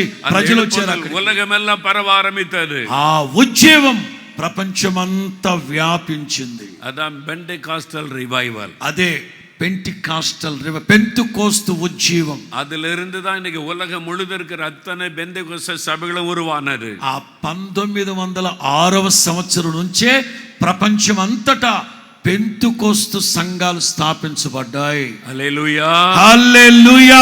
ఆవియానవర్ ஊற்றப்பட்ட பொழுது, పరిశుద్ధాత్ముడు కుమ్మరించబడినప్పుడు அந்த பெரிய ఆవికుரிய మాత్రం ఉండానది. అది గొప్ప ఆత్మ సంబంధమైన మార్పుని కలుగుచేస్తుంది. நான் இதை அறிந்து ஜெபம் பண்ணினேன், இப்படி எழுப்புதல் இந்தியாவிலே வர வேண்டும். అట్లాంటి ఉజ్జీవం భారతదేశంలో కలగాలంటే నీళ్లు కుమ్మరించినట్లుగా హృదయాన్ని కుమ్మరించి ఎలుగెత్తి మొరపెట్టాలి తండ్రి చెంత. அப்ப ஆண்டவர் ஒரு காரியம் சொன்னார். అప్పుడు ప్రభు ఒక మాట చెప్పారు. அது அந்தந்த காலத்துல அந்தந்த தேசத்துல உண்டான எழுப்புதல். ప్రభు చెప్పిన మాట ఏంటంటే ఆయా సందర్భాల్లో, ఆయా సంవత్సరాల్లో, ఆయా స్థలాల్లో జరిగిన ఉజ్జీవ కార్యక్రమాలు. ஆனால் இனிமேல் வரப்போகிற எழுப்புதல், అయితే ఇక మీదట రాబోయే ఉజ్జీవం ఎట్లుంటది తెలుసా? கடைசி கால ఇది எழுப்புதல், కడవరి కాలపు ఉజ్జీవం. உலகம் முழுவதும் வரப்போகிற எழுப்புதல், అంత్యకాల ఉజ్జీవం ప్రపంచం అంతటా ఒకేసారి జరగబోతా ఉంది. இதுவரை கண்டிராத ஒரு எழுப்புதல் வரப்போகிறது. ఇది వరకు మనం ఎప్పుడు చూడని ఉజ్జీవం ప్రపంచంలో కలగబోతా ఉంది. இந்த எழுப்புதல் வந்தால் என்ன நடக்கும்? ఈ ఉజ్జీవం వచ్చినప్పుడు ఏం జరుగుతుంది? அப்ப ஆவியானவர் சொன்னார், అప్పుడు పరిశుద్ధాత్మ నాకేం చెప్పారంటే, అపోస్తలుల నడవడికలై తిరుம்ப వాసి. అపోస్తలుల కార్యాలు చదువును ఒకసారి. அதுல முதல் நூற்றாண்டில் நடந்த எழுப்புதல் எழுதப்பட்டிருக்கிறது. మొదటి శతాబ్దపు పెంతెకోస్తు దినాల్లో జరిగిన అనుభవాలు అక్కడ రాయబడ్డాయి. అవి చదవమన్నాడు ప్రభు. యెరూషలేములో எழுப்புதல் ஆரம்பித்தது. యెరూషలేములో ఈ ఉజ్జీవం ప్రారంభించబడింది. ఉలగం ముழுவதும் அந்த எழுப்புதல் பரவினது. భూదిగంతాలకు అది వ్యాపించింది. ఆ రోజున అదే மாதிரி தான் வரப்போகிற எழுப்புதல் நடக்க போகிறது. అలాంటి ఉజ్జీవం ప్రపంచంలో రాబోతా ఉంది. హల్లెలూయా. చెప్పాలి, చెప్పాలి, హల్లెలూయా, చెప్పాలి గట్టిగా. ஒரு இடத்துல ஆரம்பித்து முழு உலகத்துல அந்த எழுப்புதல் பரவிவிடும். ఒక ప్రాంతంలో ఉజ్జీవం ప్రారంభించబడితే అలా రగలాలు వ్యాపించాలి. యేసునామములో அந்த எழுப்புதல் இந்தியாவிலே ஆரம்பிக்க போகிறது. అలాంటి ఉజ్జీవం మన భారతదేశంలోనే ప్రారంభించబోతున్నాడు దేవుడు. ఇండియావిన్ తెన్పகுதியிலே ఆరంభిక పోகிறது. భారతదేశంలో ఉత్తర భారతదేశానికి ప్రాకపోతా ఉంది. అది ఆంధ్రావిలే வரப்போகிறது. ఆంధ్ర నుంచి ఆ ఉద్యమం రగులుకొనును గాక. ఇంగిருந்து ఇండియా ముழுதும் పరవ పోகிறது. ఈ ఆంధ్ర నుంచి భారతదేశం అంతా వ్యాప్తి చెందును గాక. ఉలగమెంగిలం పరవ పోகிறது. ప్రపంచం అంతటా రగులుకోబోతా ఉంది యేసునామములో. ఇదా కడైసి కాల எழுப்புதல். ఇదే కడవరి కాలపు ఉజ్జీవం, అంత్యకాల ఉజ్జీవం. நல்லா கவனிங்க. அப்போஸ்தல நடபடிகள்ல జాగ్రత్తగా గమనించండి. అపోస్తలుల కార్యాల్లో మొదటి శతాబ్దంలో ఏం జరిగింది? యెరూషలేమిலே 120 பேர் மேல தான் அந்த అగ్ని పోడப்படுகிறது. కేవలం 120 మంది మీద పరిశుద్ధాత్మ అగ్ని కుమ్మరించబడింది. అది పరిశుద్ధావిన్ అగ్ని. అది పరిశుద్ధాత్ముని అగ్ని. అది எழுப்புதலின் అగ్ని. అది ఉజ్జీవపు అగ్ని. அது முதல் நாளிலேயே, ఆ మొదటి రోజునే, ఒరే ప్రసంగத்துல మొదటి రోజునే 3000 మొదటి ప్రసంగానికే 3000 பேர் மனம் திரும்பி రక్షించబడ్డారు. 3000 మంది మారు మనసు పొంది రక్షణ పొందిది. అపోస్తలుల 2వ అధ్యాయం 41వ వచనం. అపోస్తలుల కార్యం 2వ అధ్యాయం 42వ వాక్యం. மறுபடியும் பேதுரு ஒரு பிரசங்கம் பண்ணுகிறார். 41 మరలా పేతురు ఇంకో ప్రసంగం చేశాడు. అపోస్తలుల 4వ అధికారం 4వ వచనం. అపోస్తలుల కార్యం 4వ అధ్యాయం 4వ వాక్యం. 5000 பேர் மனம் திரும்பி ரட்சிக்கப்பட்டார்கள். రెండో ప్రసంగానికి 5000 మంది రక్షించబడ్డారు. యెరూషలేములో సభ వளந்து పెరుగుகிறது. యెరూషలేములో సంఘం అభివృద్ధి చెంది విస్తరిస్తా ఉంది. అపోస్తలుల 5వ అధికారం 14వ వచనం. అపోస్తలుల కార్యం 5వ అధ్యాయం 14వ వాక్యంలో திரளான ஆண்களும் பெண்களும் ரட்சிக்கப்பட்டு சபையிலே சேர்க்கப்படுகிறார். అనేక మంది రక్షించబడి ప్రభువునందు విశ్వాసం ఉంచి ప్రభు పక్షమున చేరిరి. முதல் நாள்ல 3000 பேர், మొదటి రోజు 3000 మంది, இரண்டாவது நாள்ல 5000 பேர், రెండో రోజు 5000 మంది, அடுத்த நாள்ல లెక్కలేనంత మంది, திரளான மக்கள், అనేక మంది. எழுப்புதல் வந்தா இதான் நடக்க போகிறது. ఉజ్జీవం వస్తే ఎట్లాగే జరగబోతా ఉంది. గుంటూరులో ఎత్తన పేరు జ్ఞానస్నానం எடுத்தாங்க? గుంటూరులో ఎంతమంది బాప్తిసం పొందుతున్నారు? முதல் நாள்ல 3000, మొదటిసారి 3000 మంది, அடுத்த நாள் 5000, యేసు నామములో రెండోసారి 5000 మంది, அடுத்த நாள்ல 5 பேர் சேர்ந்து జ్ఞానస్నానం கொடுக்க முடியல. హల్లెలూయా. ఇక మూడో రోజుకి 5 మంది సేవకులు బాప్తిసాల తొట్టిలో రెక్కలు విరిగిపోయాయి, కానీ బాప్తిసాలు ఇవ్వలేక అల్లాడిపోయాం. இரவும் పగలే జ్ఞానస్నానం கொடுத்து கொண்டே இருக்கிறாங்க. ఇక రాబోతున్న రోజుల్లో ప్రతిరోజు బాప్తిసాల కార్యక్రమాలు ఉంటాయి. அதுதான் எழுப்புதல், అదే అంత్యకాల ఉజ్జీవం, அதுதான் கடைசி கால అదే எழுப்புதல். అంత్యకాల ఉజ్జీవం. హల్లెలూయా, హల్లెలూయా. అపోస్తలుల நடபடிகள் நிறைవేற போகிறது. మొదటి శతాబ్దపు అపోస్తల కార్యాలు జరిగిన కార్యాలు అంత్య దినాల్లో ప్రభు జరిగించునుగాక. అపోస్తలుల 6వ అధికారం 7వ వచనం. అపోస్తల కార్యం 6వ అధ్యాయం 7వ వాక్యం. தேவ வசனம் விருத்தி அடைந்தது, దేవుని వాక్యం ప్రబలమై சீஷருடைய தொகை యెరూషలేములో மிகவும் அதிகமாய் பெருகிற்று. యెరూషలేములో శిష్యుల సంఖ్య బహుగా విస్తరించెను. ஆசாரியர்களில் அநேகரும் விசுவாசத்துக்கு கீழ்ப்படிந்தார்கள். యాజకులలో అనేకులు విశ్వాసం ఉంచిరి. எழுப்புதல்னால நடந்த காரியம், ఉజ్జీవము జరిగిన మొదటి శతాబ్దంలో జరిగిన కార్యాలు ఇవన్నీ. வேத వசన விருத்தி அடைந்தது, వాక్యం విస్తరించింది బాగా. எங்க பார்த்தாலும் வசனம் சொல்லப்படுகிறது. ఎక్కడ చూసినా దేవుని వాక్యం, దేవుని వాక్యం, దేవుని వాక్యం, దేవుని వాక్యం. ஜனங்கள் வசனத்தை கேட்க ஆவலோடு வருகிறாங்க. ప్రజలు దేవుని వాక్యాన్ని వినడానికి తండోపు తండాలుగా ఆశతో పరిగెడుతున్నారు. சீஷருடைய தொகை பெருகிற்று, అలాగే సేవకుల సంఖ్య కూడా విస్తరించింది. హల్లెలూయా. చెప్పండి గట్టిగా. அப்போஸ்தலர் 4వ அதிகாரத்தில் வாசித்தால் திரளான விசுவாசிகள் அப்படின்னு சொல்லப்படுது. అపోస్తలుల కార్యం 4వ అధ్యాయంలో అనేక మంది విశ్వాసులు అని ఉంది. ஆனா 6వ அதிகாரம் வரும்போது, అయితే 6వ అధ్యాయానికి వస్తే சீஷர்களுடைய தொகை பெருகிற்று. 4వ అధ్యాయంలో విశ్వాసుల సంఖ్య, 6వ అధ్యాయంలో சீஷர், సేవకుల సంఖ్య, శిష్యుల సంఖ్య విస్తరించింది. யாரெல்லாம் விசுவாசிகளா இருக்கீங்க? మీరు సంవత్సరాల తరబడి విశ్వాసులకు ఉన్నారు. విశ్వాసిగళ్ళం కై వైతంగ. విశ్వాసులందరూ కుడి చేతిని పైకెత్తి 3 సార్లు హల్లెలూయా చెప్పుకోండి.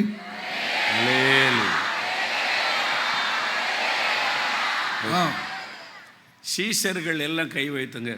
సేవకులందరూ కుడి చేతిని పైకెత్తండి. సేవకురాండ్లు మీరు చెప్పరా హల్లెలూయా? 7 సార్లు చెప్పండి. సేవకురాండ్లు 7 సార్లు చెప్పండి. మంచిది. ఓకే, நீங்க இப்போ சீஷர்கள்னா இவங்களும் தான் நீங்க நினைக்கிறீங்க. మీరు అనుకుంటున్నారు శిష్యులు సేవకులు అంటే వీళ్ళు వాళ్ళు అని అనుకుంటున్నారు. சீஷர்கள் డిసైపుల్స్.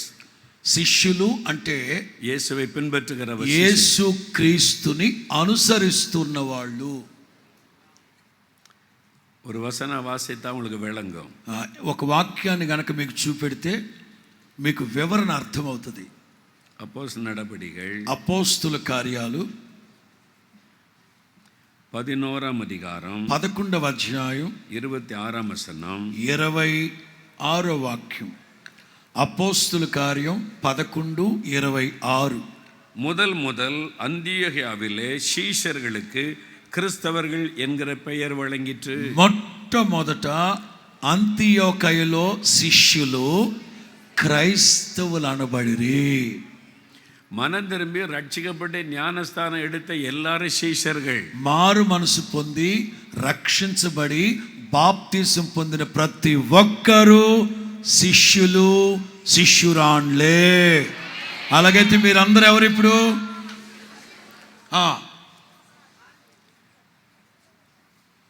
நீங்க சீஷரா விசுவாசியா? ఇప్పుడు చెప్పండి, మీరు శిష్యులా విశ్వాసులా? அப்போஸ்தலர் நடபடிகள் 9ஆம் அதிகாரம் అపోస్తుల కార్యాలు 9వ అధ్యాయం 36வது வசனம் பாருங்க. 36వ వాక్యం, 9:36. யோப்பா பட்டணத்தில் கிரேக்க பாஷையிலே தொற்காள் என்று அர்த்தம் கொள்ளும் தபித்தாள் என்ன பெயருள்ள శీషి இருந்தாள். చూడండి, మరియు యొప్పేలో తబిత అను ఒక శిష్యురాలు. ఆ అమ్మాయి ఒక విశ్వాసే కానీ శిష్యురాలు అని ఉంది. ఓకే, విశ్వాసిகள் శీషరా మారినాங்க. విశ్వాసులు శిష్యులుగా శిష్యురాళ్ళుగా మారారు. இயேசுவை பின்பற்றுகிறவர்கள், యేసు క్రీస్తుని వెంబడిస్తూ ఉన్నవాళ్ళు, இயேசுவை அறிவிக்கிறவர்கள், యేసు క్రీస్తుని ప్రకటించే వాళ్ళు. விசுவாசிகள்னா எப்பவுமே ஆண்டவர் எனக்கு அதை தாங்க இதை தாங்க, எனக்கு சுகம் கொடுங்க, விடுதலை கொடுங்க, ஆசீர்வாదం கொடுங்க, ஆண்டவர்கிட்ட கேட்டுக்கிட்டே இருப்பாங்க. విశ్వాసులు అనేవాళ్ళు ఎంతసేపు ప్రభు దగ్గరకు వచ్చి నాకు అది కావాలి, ఇది కావాలి, ఇది కావాలి, అది కావాలని అడుక్కుంటూనే ఉంటారు. சீஷர்கள் என்றால் శిష్యులైతే இயேசுவுக்காக என் உயிரையும் கொடுப்பேன் என்று ஊழியம் செய்து கொண்டே இருப்பாங்க. క్రీస్తు కోసం ప్రాణాన్ని సహితం తెగించి సేవ చేస్తారు. இயேசுவை அறிவித்துக் கொண்டே இருப்பாங்க. యేసు క్రీస్తుని ప్రజలకు పరిచయం చేస్తూనే ఉంటారు. நீங்கள் எல்லாம் சீஷரா மாற போறீங்க. మీరందరూ శిష్యులుగా శిష్యురాళ్ళుగా మార్చబడుదురుగాక. హల్లెలూయా, మార్చబడుదురుగాక. எழுப்புதல் வரும் பொழுது அது நடக்கும்.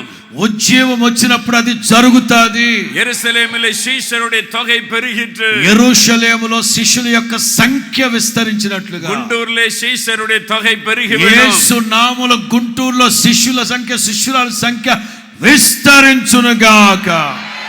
ஆந்திர முழுவதும் தெலுங்கானா முழுவதும் శిష్యుల தொகை పెరిగివిடும். ఆంధ్ర తెలంగాణలో శిష్యులు శిష్యురాల సంఖ్య లెక్కకు మించి విస్తరించునుగాక. ఇండియా ముழுவதும் శిష్యుల தொகை పెరిగివిடும். భారతదేశం అంతా లెక్కింప సఖ్యము గాని క్రైస్తవ శిష్యులు శిష్యురాలుగా మార్చబడుదురుగాక. அதற்கு தான் ஆண்டவர் எழுப்புதலை அனுப்ப போகிறார். అందుకోసమే ప్రభు ఉజ్జీవాన్ని తీసుకురాబోతున్నారు. ஆவியானவர் இந்த மாற்றத்தை நமக்குள்ளே உண்டாக்குவார். అందుకే పరిశుద్ధాత్ముడు మరొకసారి దిగి రాబోతా ఉన్నాడు. எல்லாரும் இயேசுவை அறிவிக்க ஆரம்பிப்பாங்க. అందరూ యేసు క్రీస్తుని చెప్పకుండా ఉండలేరు. எதற்கும் பயப்பட மாட்டாங்க. దేనికి భయపడరు? சுவிசேஷத்தை அறிவித்துக் கொண்டே இருப்பாங்க. సువార్త నిమిత్తం ప్రాణాలు కూడా తెగిస్తారు యేసు నామములో. அப்படிப்பட்ட ஆவிக்குரிய மாற்றம் வர போகிறது. అలాంటి ఆత్మ సంబంధమైన ఉజ్జీవం మార్పు దేశంలో ప్రభు కలుగు చేయబోతున్నారు. ஒரு வேத அறிஞர்கள் சொல்றாங்க, ఒక బైబిల్ పండితులు చెప్తున్నారు, இந்த அப்போஸ்தலர் 6ஆம் அதிகாரம் வரும்போது ఈ అపోస్తుల కార్యం 6వ అధ్యాయం వచ్చినప్పుడు యెరూషలేమిலே அதிகமான பேர் இயேசுவின் சீஷரா மாறிட்டாங்க.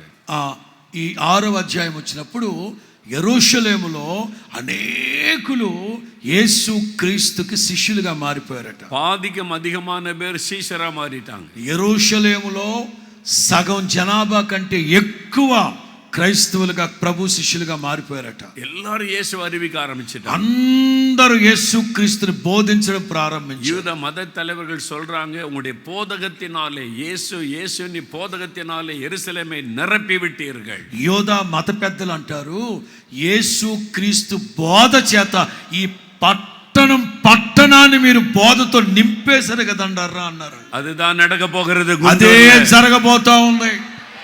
అదే జరగబోతా ఉంది. ఆంధ్రాలో நடக்க போகிறது. ఆంధ్రాలో అదే జరగబోతా ఉంది. அதுதான் எழுப்புதல். అదే ఉజ్జీవం. எல்லாரும் ரட்சிக்கப்பட்டு இயேசுவை அறிவிப்பாங்க. అందరూ రక్షించబడి యేసు నామ స్మరణతో ఈ రాష్ట్రం నింపబడునుగాక. இயேசுவுக்கு சாட்சியாய் வாழுவாங்க. యేసు క్రీస్తు కొరకు పవిత్రంగా సాక్షులుగా నిలిచి ఉందురుగాక. அப்ப எல்லாரும் சொல்லுவாங்க, கிறிஸ்தவங்க லஞ்சம் வாங்க மாட்டாங்க. అప్పుడు అందరూ ఏమని చెప్పుకుంటారు తెలుసా? క్రైస్తవులు లంచాలు తీసుకోరు కదా. கிறிஸ்தவங்க வரதட்சணை கேட்க மாட்டாங்க. క్రైస్తవులు కట్నం అడగరు.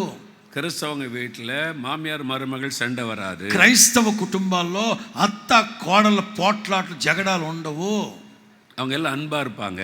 అత్త కోడళ్ళు యమా ప్రేమగా ఉంటారు. அவங்க இயேசுவை போல வாழுவாங்க. యేసయ్యలాగా మారిపోతారు. மனைவிமாரெல்லாம் புருஷனுக்கு கீழ்ப்படிவாங்க. భార్య భర్తకి, భర్త భార్యకి లోబడి ఉంటారు. புருஷர்கள் எல்லாம் மனைவியை நேசிப்பாங்க. భర్త కూడా భార్యను అత్యద్భుతంగా ప్రేమిస్తాడు. பிள்ளைகள் எல்லாம் பெற்றோருக்கு கீழ்ப்படிவாங்க. పిల్లలు తల్లిదండ్రులకు లోబడి ఉంటారు. இந்த వசనத்துல சொல்லப்பட்டபடி தான் கிறிஸ்தவங்க வாழுவாங்க. ఈ వాక్యములో వ్రాయబడినట్లే క్రైస్తవులు జీవిస్తారు. அவங்க போய் சொல்ல మాటాంగ, వాళ్ళు అబద్ధాలు చెప్పరు, ஏமாத்த மாட்டாங்க, వాళ్ళు మోసాలు చేయరు. அப்படிப்பட்ட ஒரு கூட்டம் இந்தியாவில் பெருகி விட்டது. అలాంటి ఒక జనం ఈ భారతదేశంలో పెరిగిపోవును. இவங்கெல்லாம் இயேசுவின் சீஷர்கள். వీళ్ళందరూ యేసు క్రీస్తుకి నిజమైన శిష్యులు. హల్లెలూయా. చెప్పండి చెప్పండి. எழுப்புதல் இந்த மாற்றத்தை தான் உண்டாக்க போகிறது. ఉద్యమం అనేది ఈ మార్పునే తీసుకొస్తుంది దేశంలో. యెరూషలేము మరురూపమాக்கப்பட்டு విட்டது. యెరూషలేము అంతా మరొక విధంగా మార్చబడిపోయింది. 8వ అధికారத்துக்கு வரும்போது అపోస్తలుల కార్యం 8వ అధ్యాయానికి వస్తే அந்த எழுப்புதல் சமாரியாவுக்குள்ளே பரவி விட்டது. ఆ ఉద్యమం కాస్త సమరయ ప్రాంతాలకు వెళ్ళింది. 9వ అధికారం வரும்போது 9వ అధ్యాయానికి వెళితే సభకి విరోధమై எழும்பின సౌలుని ఆండవర్ సంధించారు. సంఘానికి విరోధంగా లేచిన మత ఉన్మాదిగా ప్రవర్తించిన సౌలుని ప్రభు அவனை పట్టుకున్నాడు. பிரபல பெரிய ஊழியக்காரனாய் மாற்றுகிறார். గొప్ప సేవకుడిగా మారిపోయాడు. எழுப்புதல் காலத்துல இன்றைக்கு சபைகளை தாக்குகிற கிறிஸ்தவங்களை தாக்குகிறவங்க எல்லாம் ரட்சிக்கப்பட்ட ஊழியரா மாறுவாங்க. ఒకటే గుర్తుపెట్టుకోండి అబ్బా, ఉద్యమం వస్తుందంటే దీనికి ఒకటే సూచన.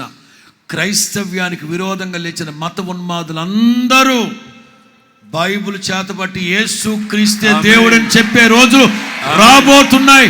యేసు నామములో వచ్చాయి, వచ్చే ఉన్నాయి. యేసు నామములో எழுப்புதல் காலத்தில் இதெல்லாம் நடக்க போகிறது. ఉద్యమం వచ్చినప్పుడు ఇది జరుగుతుంది. యేసు నామములో இப்பொழுது இது ఆరంభించు విட்டது. అవి ఇప్పుడు ప్రారంభించారు ప్రభు. ఇన్ని వేగమాய் దేశం ముழுதும் పరవ పోகிறது. ఇక వేగంగా ఈ ఉద్యమం రగులుకోబోతా ఉంది.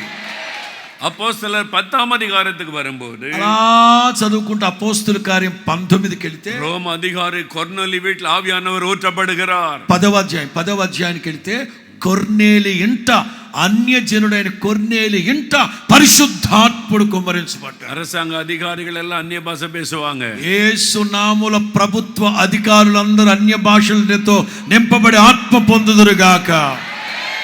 ஐஏஎஸ் அதிகாரிங்க, ஐபிஎஸ் அதிகாரிங்க எல்லாரும் ரட்சிக்கப்பட்டு அபிஷேகம் பெற்று இயேசுவுக்கு சாட்சியா எழும்புவாங்க. గొప్ప గొప్ప ఐఏఎస్లు, ఐపీఎస్లు, ఐఆర్ఎస్లు, ఐఎఫ్ఎస్లు వీళ్ళందరూ రక్షించబడి పరిశుద్ధాత్మతో నింపబడి దేవునికి సాక్షార్థమై నిలిచి ఉందురుగాక. இதெல்லாம் இந்தியாவிலே நடக்க போகிறது. ఇవన్నీ మన భారతదేశంలోనే జరగబోతా ఉన్నాయి. இப்பொழுது ஆரம்பித்து விட்டது. ఇవాల్టి నుంచి నా ప్రభు ప్రారంభించాడు. యేసునామం అనంత సాతానుకు భయం வந்து விட்டது. అందుకే సాతాను గాడు గడ్డ గడ్డ గడ్డ గడ్డలాడుతూ భయపడుతూ ఉన్నాడు. సభகளை ముడకి విడబడి భయమురితి అందుకే సంఘాలు నాశనం చేయాలని, చర్చిలు కోల్చాలని శత ప్రయత్నాలు చేస్తున్నాడు. ஆனால் ஆவியானவர் ஊற்றப்படும் போது, అయితే పరిశుద్ధాత్ముడు కుమ్మరించబడినప్పుడు பெரிய மாற்றம் உண்டாகும். మార్పులు చేర్పులు இந்த జరిగిన எழுப்புதல்னால என்ன நடக்கும், విளைவு என்ன? ఈ అంత్యకాల ఉద్యమం వచ్చినప్పుడు ఎట్లాంటి కార్యాలు జరుగుతాయి? అపోస్తలర్ 9వ అధికారం 36వ వచనం. అపోస్తలుల కార్యం 9వ అధ్యాయం 9:30. What is the result? అపోస్తలుల కార్యం 9:30. ఉద్యమం వచ్చినప్పుడు దాని ప్రతిఫలము ఏమిటి? அப்பொழுது யூதேயா, கலிலேயா, சமாரியா நாடுகளில் எங்கும் சபைகள் சமாதானம் பெற்று பக்தி விருத்தி அடைந்து கர்த்தருக்கு பயப்படுகிற பயத்தோடும் பரிசுத்தாவின் ஆறுதலோடு நடந்து பெருகின. ఆమేన్. యోదయ, గలిలయ, సమరయ దేశములందంతటా సంఘము క్షేమాభివృద్ధి నొందుచు సమాధానము కలిగి ఉండెను. మరియు ప్రభునందు భయమును పరిశుద్ధాత్మ ఆదరణయు కలిగి నడుచుకునొచ్చు అర్థమవుతుందా? అంత్యకాల ఉద్యమం గనక వస్తే దాని ప్రతిఫలం ఏంటో తెలుసా? సంఘాలు ఎట్లుంటాయి?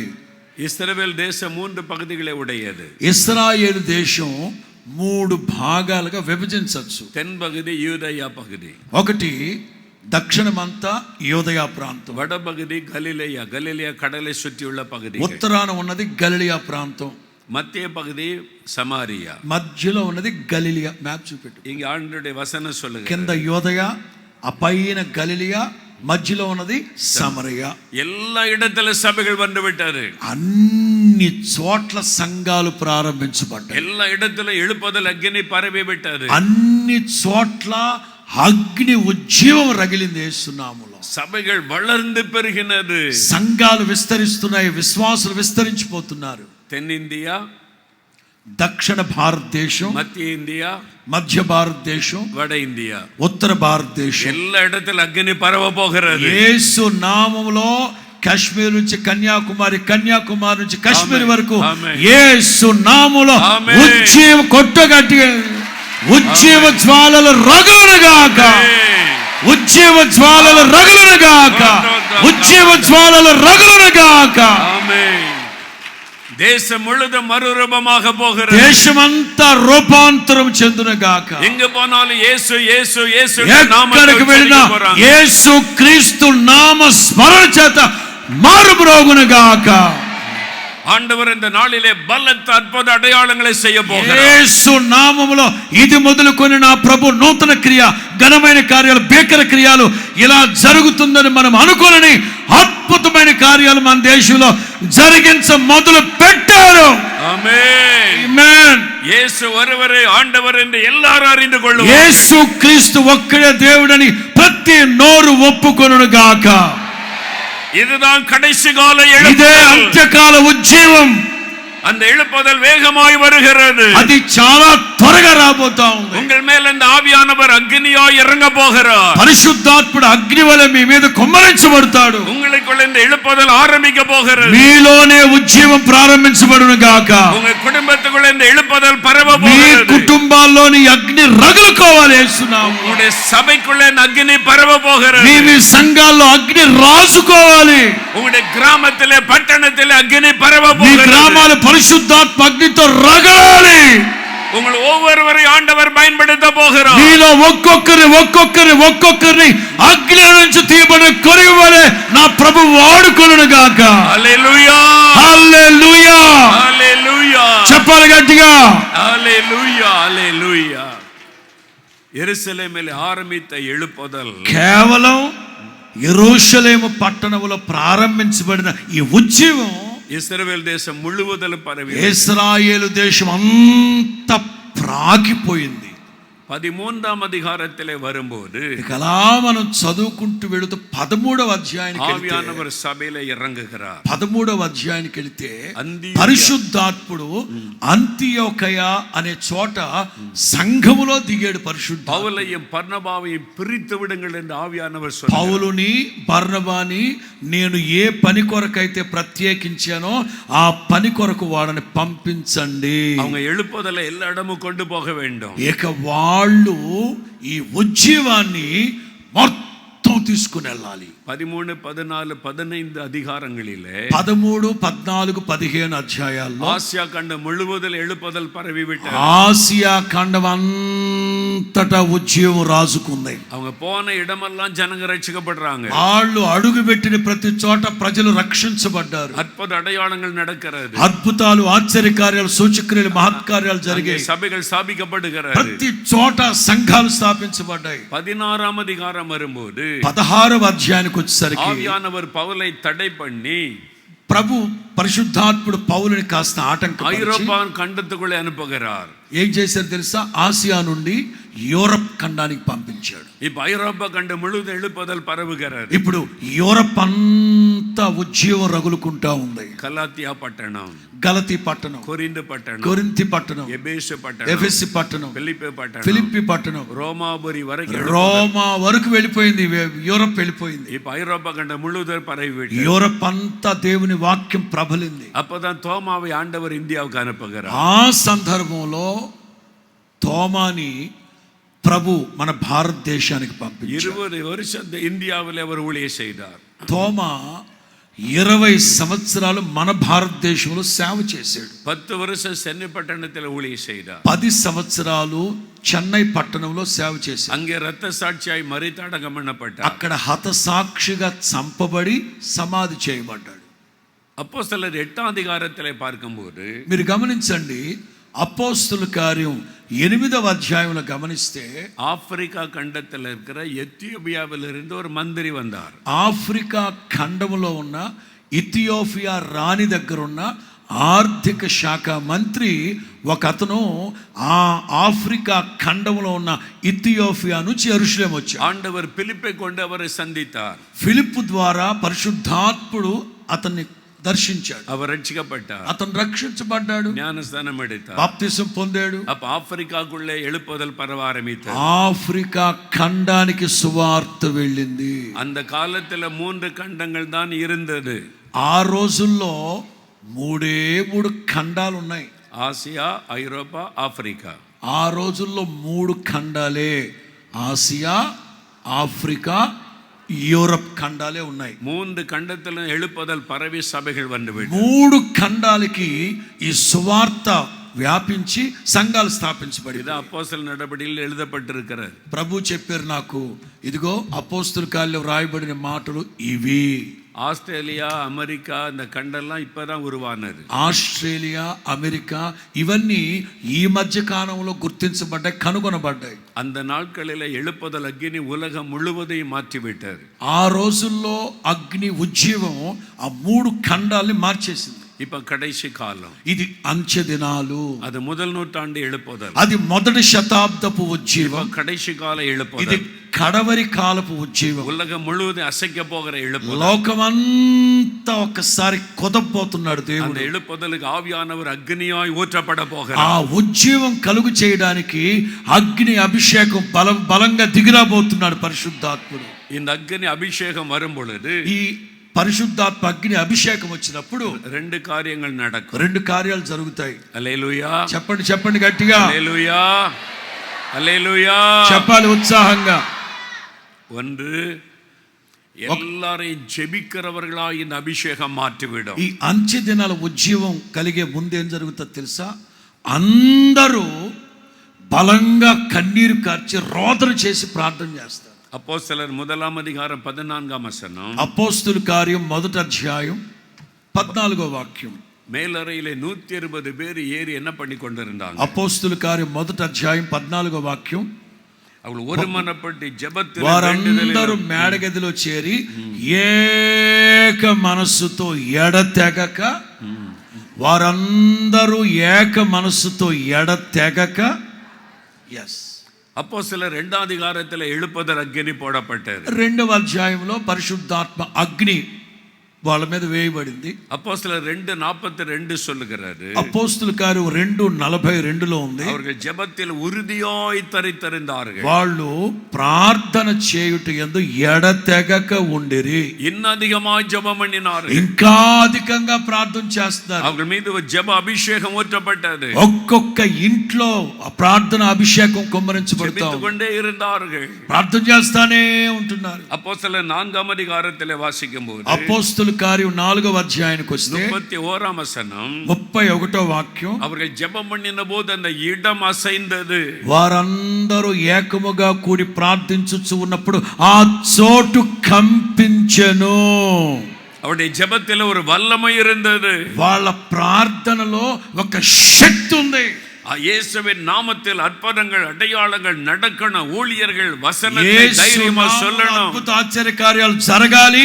మీ సేవకులు బలంగా దేవుని వాక్యాన్ని బోధించాలని ప్రార్థించారు. அப்படி ஜெபித்த போது இடமே அசைந்தது. అలా చేస్తూ ఉన్నప్పుడు ఆ స్థలమంతా కంపించిందట. அப்படிப்பட்ட ஒரு ஜெப அபிஷேகம், అలాంటి ఒక ప్రార్థన అభిషేకం అంత్యకాల ఉజ్జీవానికి పునాది. அப்போஸ்தலர் 12 அதிகாரம், అపోస్తలుల కార్యం 12వ అధ్యాయం. பேதுருவை செயலில் அடைக்கப்பட்ட உடனே పేతురుని తీసుకెళ్లి చెరసాల్లో బంధించిన சபையார் ஊக்கத்தோட ஜெபம் பண்ணினார்கள். సంఘమంతా అత్యాశక్తితో ప్రార్థించెను. 5 வசனத்தில் அப்படி வாசிக்கிறோம். 5వ వాక్యంలో మనం అలా చూస్తాం.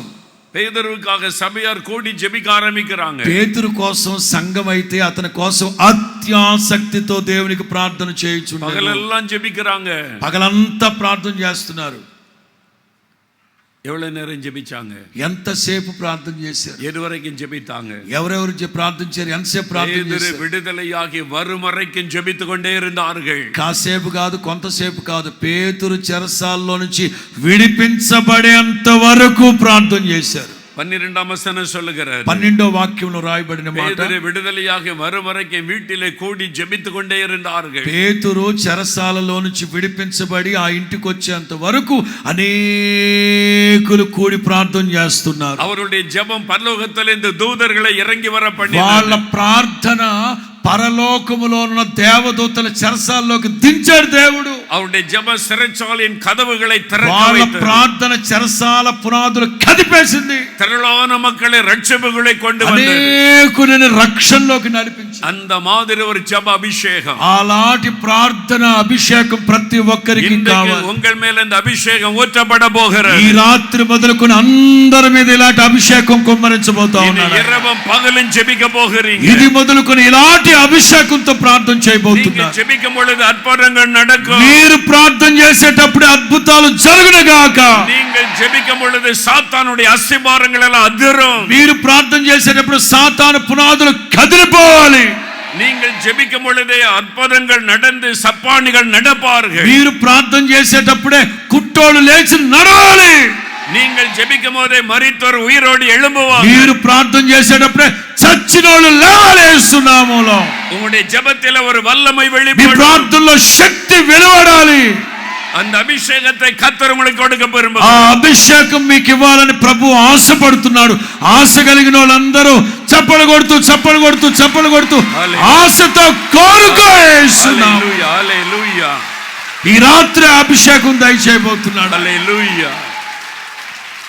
இரண்டாவது ஒரு அபிஷேகம் கொடுக்கப்பட்டது. రెండో అభిషేకం, அத்தனை பேரும் சுவிசேஷத்தை அறிவித்தாங்க. ఒకటి ఉజ్జీవం కలగాలంటే అందరికి ప్రార్థన ఆత్మ. రెండు, ఈ ఉజ్జీవం కలగాలంటే అందరూ దేవుని వాక్యాన్ని ప్రకటించాలి. அப்போஸ்தலர் 8ஆம் அதிகாரம். అపోస్తుల కార్యం 2వ అధ్యాయం. சபையில உபத்திரம் வந்தபோது, సంఘములో శ్రమలు వచ్చినప్పుడు எருசலேமிலிருந்து எல்லா விசுவாச எல்லா சீஷரும் சிதறடிக்கப்பட்டாங்க. శిష్యులు విశ్వాసులు అందరూ చెదిరిపోతున్న రోజులవి. 4ஆம் வசனம் சொல்லுகிறார். 2వ అధ్యాయం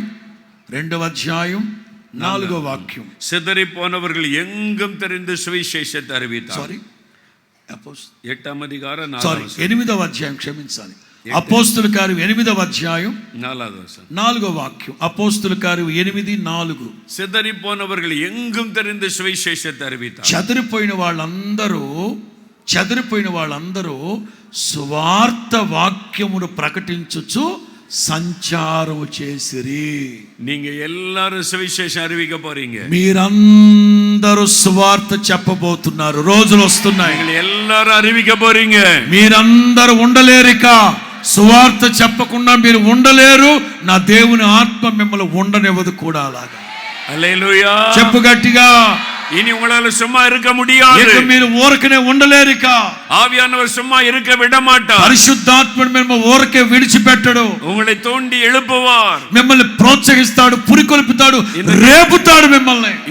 இந்த கிராமத்துக்கு போ, ఇదిగో ఆ గ్రామానికి వెళ్ళు. இந்த పట్టణத்துக்கு போ, ఈ పట్టణానికి వెళ్ళు. இந்த தெருவுக்கு போ, ఆ వీధిలోకి వెళ్ళు. அங்கே போய் சொல்லு. అక్కడికి వెళ్ళి నాన్న గురించి చెప్పు. உங்களை ஆவியானவர் ஏவி எழுப்புவார். పరిశుద్ధాత్ముడు మిమ్మల్ని బలవంతం చేస్తాడు, ప్రేరేపిస్తాడు, ప్రోత్సహిస్తాడు. తీసుకెళ్లి శక్తి కలిగిన సత్యవాక్యాన్ని మీతో బోధింప చేస్తాడు ఆయన. உங்களை கொண்டே ஆண்டவர் பெரிய காரியத்தை செய்ய போகிறார். మిమ్మల్ని తోడుకొని వెళ్ళే నా దేవుడు గొప్ప కార్యాలు జరిగించబోతున్నాడు. எல்லாரையும் எழுப்புதல் திட்டத்திலே கர்த்தர் பயன்படுத்த போகிறார். అందరిని ఈ ఉజ్జీవ భాగస్వాములుగా చేయబోతున్నాడు ఆయన. హల్లెలూయా. స్తోత్రం గట్టిగా. போன வருஷம் 2025ல 2025వ సంవత్సరంలో நான் ஒருவருக்காவது சுவிசேஷம் சொல்லி ரட்சிப்புகளை நடத்தினேன். ఓ ప్రశ్న మీ అందరికీ. 2025లో నేను ఒక వ్యక్తికి సువార్త చెప్పి రక్షణలోకి నడిపించాను అని అనేవాళ్ళు அப்படி சொல்றவங்க மட்டும் கை வைத்துங்க. అబద్ధం చెప్పకూడదు. చెప్పు, చేయి పైకెత్తి. 2025లో ఒక వ్యక్తికి, ఒక కుటుంబానికి సత్యవాక్యాన్ని చెప్పి ప్రభువులోకి నడిపించాను అనేవాళ్ళు ఎవరైనా ఉంటే కుడి చేతిని పైకెత్తండి. ரொம்ப கொஞ்சம் பேர். సిగ్గుచేటు కదా. 1% கூட இல்லை. సిగ్గుచేటుకు మిగతా వాళ్ళందరూ ఏం చేస్తున్నారు? எல்லாம் நல்ல பிரசங்கம் கேட்குறீங்க. మీరు కేవలం ప్రసంగాలు వినేవాళ్ళే. நல்ல பாட்டு பாடுறீங்க, బాగా పాటలు పాడతారు, நல்ல துதிக்கிறீங்க, బాగా స్తుతిస్తారు. நல்லது. మంచిది. அது உங்களுடைய வாழ்க்கையில வெளிப்படணும்ல. మరి ఇవన్నీ చేసిన వాళ్ళు మీలో ఈ సూచక్రియలు కనబడాలి కదా. நீங்க போய் சுவிசேஷம் அறிவிக்கணும்ல. మీరు వెళ్ళి ఎవరికైనా ఒక్కరికైనా చెప్పారు. இந்த 2026ல సరే, ఈ 2026లో తీర్మానం చేయండి, ஒரு குடும்பத்தையாவது இயேசுக்குள்ள கொண்டு வரணும். ప్రభువా ఒక్క కుటుంబాన్నైనా సరే నేను మీలో వాక్యం క్రైస్తవ్యంలో తీసుకొచ్చి సన్నిధిలోకి తీసుకొస్తాను ప్రభు అని తీర్మానం చేయండి. ఎత్తన పేరు విరుంబురీంగ. ఎంతమంది క్లాస్ పడుతున్నారు ప్రభు ఈ 2026 కనీసం ఒక్క కుటుంబాన్నైనా ప్రభువులోకి నడిపిస్తాను నేను. సంవత్సరం రోజులు టైము. ఎవరు ఆశపడ్డ వాళ్ళు కుడి చేతిని పైకెత్తండి. ఆశ లేని వాడికి ప్రభువు కూడా బలపరచడు. ఆశపడండి అబ్బా, దేవుని రాజ్యాన్ని నింపాలి, దేవుని రాజ్యాన్ని మీ ద్వారానే నింపాలి. తీర్మానం చేసుకోండి. ఎస్, నా ప్రభు మాట చెప్పకుండా నేను ఉండలేను. కనీసం నా బంధువులు, నా కులపోళ్ళు, నా ఇంటి పేటలు, మా వీధిలో వాళ్ళు ఎవరికోరు చెప్పాలి. చెప్పండి, తీర్మానం చేసుకోండి. గమనించండి. நீங்க சுகம் கேட்ட ஆண்டவர் தர்றாருல. ఇప్పుడు ప్రభువా నాకు ఆరోగ్యం కావాలి, నన్ను స్వస్థపరచండి అని మీరు అడిగితే ప్రభు బాగు చేస్తున్నాడా లేదా చెప్ప ఒప్పుకోవచ్చు. అవునా కదా?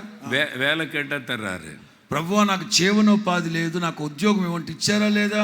వీడు కేటా తరుగరారు. ఇల్లు కావాలి ప్రభు అంటే ప్రభు ఇల్లు ఇచ్చారా లేదా? சொல்றாங்க நான் బైక్ కేటేன், బైక్ తందారు. కొంతమంది కుర్రాలు చెప్తారు నేను బైక్ అడిగాను ప్రభుని, బైక్ ఇచ్చాడు ప్రభు. Car కేటేన్, car తందారు. నేను కారు అడిగాను ప్రభు, నాకు కారు ఇచ్చాడు. ఇదెల్లా నీకు కేటే తర్రారులే. ఇవన్నీ మీరు అడిగినప్పుడు ప్రభు ఇచ్చాడా? ஒரு ஆத்மா கேட்டா தருவாரா தரமாட்டாరా? ప్రభువా ఒక ఆత్మను నేను రక్షణలోకి నడిపించాలని మీరు అడిగితే ప్రభు ఎవడా? ఒక కుటుంబాన్ని మీలోకి నడిపించాలనుకుంటున్నాను ప్రభు అంటే ప్రభు ఎవడా?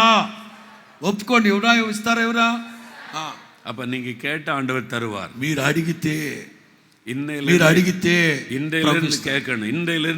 ఈ రోజు నుంచి పట్టుదలగా అడగండి. ఒక్క కుటుంబాన్నైనా నేను ప్రభువులోకి నడిపిస్తాను. நீங்க ஒரு குடும்பம் கேட்டா ஒரு கிராமத்தையே கர்த்தர் உங்களுக்கு தருவார். మీరు ఒక్క కుటుంబాన్ని అడిగితే గ్రామాన్నే ప్రభు మీకు. ఆమేన్, ఆమేన్. அதான் எழுப்புதல். అదే ఉద్యోగం అంటే. நீங்கள் மணிக்கணக்கா ஜெபம் பண்ணுவீங்க, అది మీరు గంటల తరబడి ప్రార్థన చేస్తున్నారు. ఇని ఉలార్ సుమ్మా இருக்க முடியாது. ఏక మీదట మీరు ఊరకనే కూర్చోడానికి కుదరదు. పోయి సువిశేషத்தை அறிவிப்பீங்க. ప్రభు మిమ్మల్ని బలపరిచి తీసుకెళ్లి సువార్త చెప్పమంటాడు. இந்த ரெண்டு விதமான அபிஷேகம், ఈ రెండు రకాల అభిషేకం உங்க மேல இறங்க போகிறது. ఒకటి ప్రార్థన అభిషేకం, రెండు సువార్త అభిషేకం. ఈ రెండు రకాల అభిషేకం మీ మీద ఈ రాత్రి ప్రభు కుమ్మరించబోతున్నారు. எல்லாரும் ஜெபிக்க, எல்லாரும் எழுந்து நிற்போம். అందరూ లేచి నిలవబడండి. ప్రేమ స్వరూపి, దయావాత్సల్యత గల దేవ, కృపాసత్య సంపూర్ణుడైన మా ప్రియ పరలోకపు తండ్రి, మీ పరిశుద్ధ పుణ్యనామాన్ని బట్టి మీకు వందనాలు, స్తోత్రాలు చెల్లిస్తున్నాం. దయగలిగిన తండ్రి, ఈ నూతన సంవత్సరంలో నా ప్రభువా మీరు మమ్మల్ని ప్రేమించి మా మధ్యలోనికి మీ సేవకులు మీరు నడిపినందుకై స్తోత్రాలు చెల్లిస్తున్నాం. ప్రభువా మీ సేవకులు మీరు నిలిపి మాట్లాడిన మాటలన్నిటిని బట్టి మీకు స్తోత్రాలు చెల్లిస్తున్నాం. తండ్రి, ఈ సంవత్సర ఆరంభములోనే మా మధ్యలో గొప్ప ఉజ్జీవాన్ని మీరు ప్రారంభించినందుకై స్తోత్రాలు చెల్లిస్తున్నాం స్వామి. ఆది అపోస్తలుల రోజుల్లో జరిగిన గొప్ప కార్యాలు మీరు జరిగించమని వేడుకుంటున్నాం స్వామి. మీ రాకడను గురించిన సూచనలు ఎన్నో ప్రభువా ప్రపంచవ్యాప్తంగా వినబడుతూ ఉండగా తండ్రి, నీ రాకడ కొరకు ఆశతో అపేక్షించేటట్లు కృప చూపించమని వేడుకుంటున్నాం తండ్రి. దేవా, భారతదేశమంతటికి రక్షణ సంతోషాన్ని మీరు అనుగ్రహించమని వేడుకుంటున్నాం ప్రభువా. ఏ ఒక్కరు నశించిపోవడం నీకు ఇష్టం లేదు ప్రభువా. అంతటా అందరూ మారు మనసు పొందాలని ఆజ్ఞాపించిన దేవుడవు తండ్రి. దేవా, ఈ సంపూర్ణ రాత్రి ఉపవాస ప్రార్థన కూడిక ద్వారా మాలో ఒక్కొక్కరిలో మీరు ఉజ్జీవాన్ని మీరు రగిలించినందుకై స్తోత్రాలు చెల్లిస్తున్నాం ప్రభువా. ఒక్కొక్కరి మీద మీ బలమైన ఆత్మను కుమ్మరించినందుకై స్తోత్రం తండ్రి. అంత్య దినములో జరగబోయే కార్యాలు మీరు మీ సేవకుల ద్వారా మాట్లాడినందుకై స్తోత్రాలు చెల్లిస్తున్నాం ప్రభువా. మీ స్తోత్రం. ఆది అపోస్తలుల రోజులో నా తండ్రి మీ సేవకులు బోధిస్తుండగా ప్రకటించుచుండగా అనేకులు మారు మనసు పొందారని, అనేకులు బాప్తిస్మం పొందారని, వేల సంఖ్యలో ప్రజలు రక్షించబడ్డారని వాక్యంలో రాయబడిన ప్రకారం ఈ అంత్య దినముల ప్రభువా ఈ ఆంధ్రప్రదేశ్ ద్వారా స్వామి గొప్ప ఉజ్జీవాన్ని మీరు రగిలించబోతున్నందుకై స్తోత్రం. దేశవ్యాప్తంగా ప్రభువా ఈ ఉద్యమం రగలాలి ప్రభువా. ఆది అపోస్తలుల రోజులు అన్ని ఖండాలలో ఉజ్జీవాన్ని కలిగించిన దేవుడు స్వామి. మీరే జ్ఞాపకం చేసుకుని అలాంటి ఘనమైన కార్యాలు చేయమని వేడుకుంటున్నాం స్వామి. తండ్రి, అంత్య దినాల్లో ప్రజలు దైవాసక్తిని మీరు కలిగించండి ప్రభువా. సత్యాసక్తిని మీరు కలిగించండి ప్రభువా. ప్రార్థన ఆత్మను ఒక్కొక్కరి మీద కుమ్మరించమని వేడుకుంటున్నాం ప్రభువా. సువార్త ప్రకటించాలనే భారాన్ని మీరు కలుగు చేయండి స్వామి. శిష్యుల సంఖ్య విస్తరించేటట్లుగా కార్యాలు చేయండి. సంఘాలకి క్షేమాభివృద్ధిని మీరు కలుగు చేయమని వేడుకుంటున్నాం దేవా. మీరు మాట్లాడిన ఏ మాట ప్రభు అది వ్యర్థం కాదు. భూమి ఆకాశాలు గతించినప్పటికీ నా ప్రభు నీ మాటలు ఎన్నటికీ గతించమని మీరు సెలవిచ్చిన దేవుడు. మీ సేవకుల నోట మీరు ఉంచిన ప్రతి మాట తండ్రి కూడి వచ్చిన వారందరి జీవితంలో ప్రభువ మీరు నెరవేర్చమని వేడుకుంటున్నాం. దూరం నుండి ఈ కార్యక్రమాన్ని చూసిన వాళ్ళందరి మీద మీ కృప సమృద్ధిగా కుమ్మరించబడును గాక. ఒక్కొక్కరికి ఆత్మల భారం కలుగును గాక, స్వార్థ భారం కలుగును గాక, ప్రతి వారు శిష్యులుగా మార్చబడుదురు గాక. అలాంటి ఘనమైన కార్యాలు మీరు అంత్యదినంలో జరిగించమని వేడుకుంటున్నాం ప్రభువా. మీ స్తోత్రం చెల్లిస్తున్నాం. ఇప్పటి వరకు నిలిచి భారభరితమైన హృదయముతో నీ వాక్యాన్ని ప్రకటించిన దైవజనులను బట్టి మీకు స్తోత్రం తండ్రి. వారిని ఆశీర్వదించండి, బలపరచండి ప్రభువా.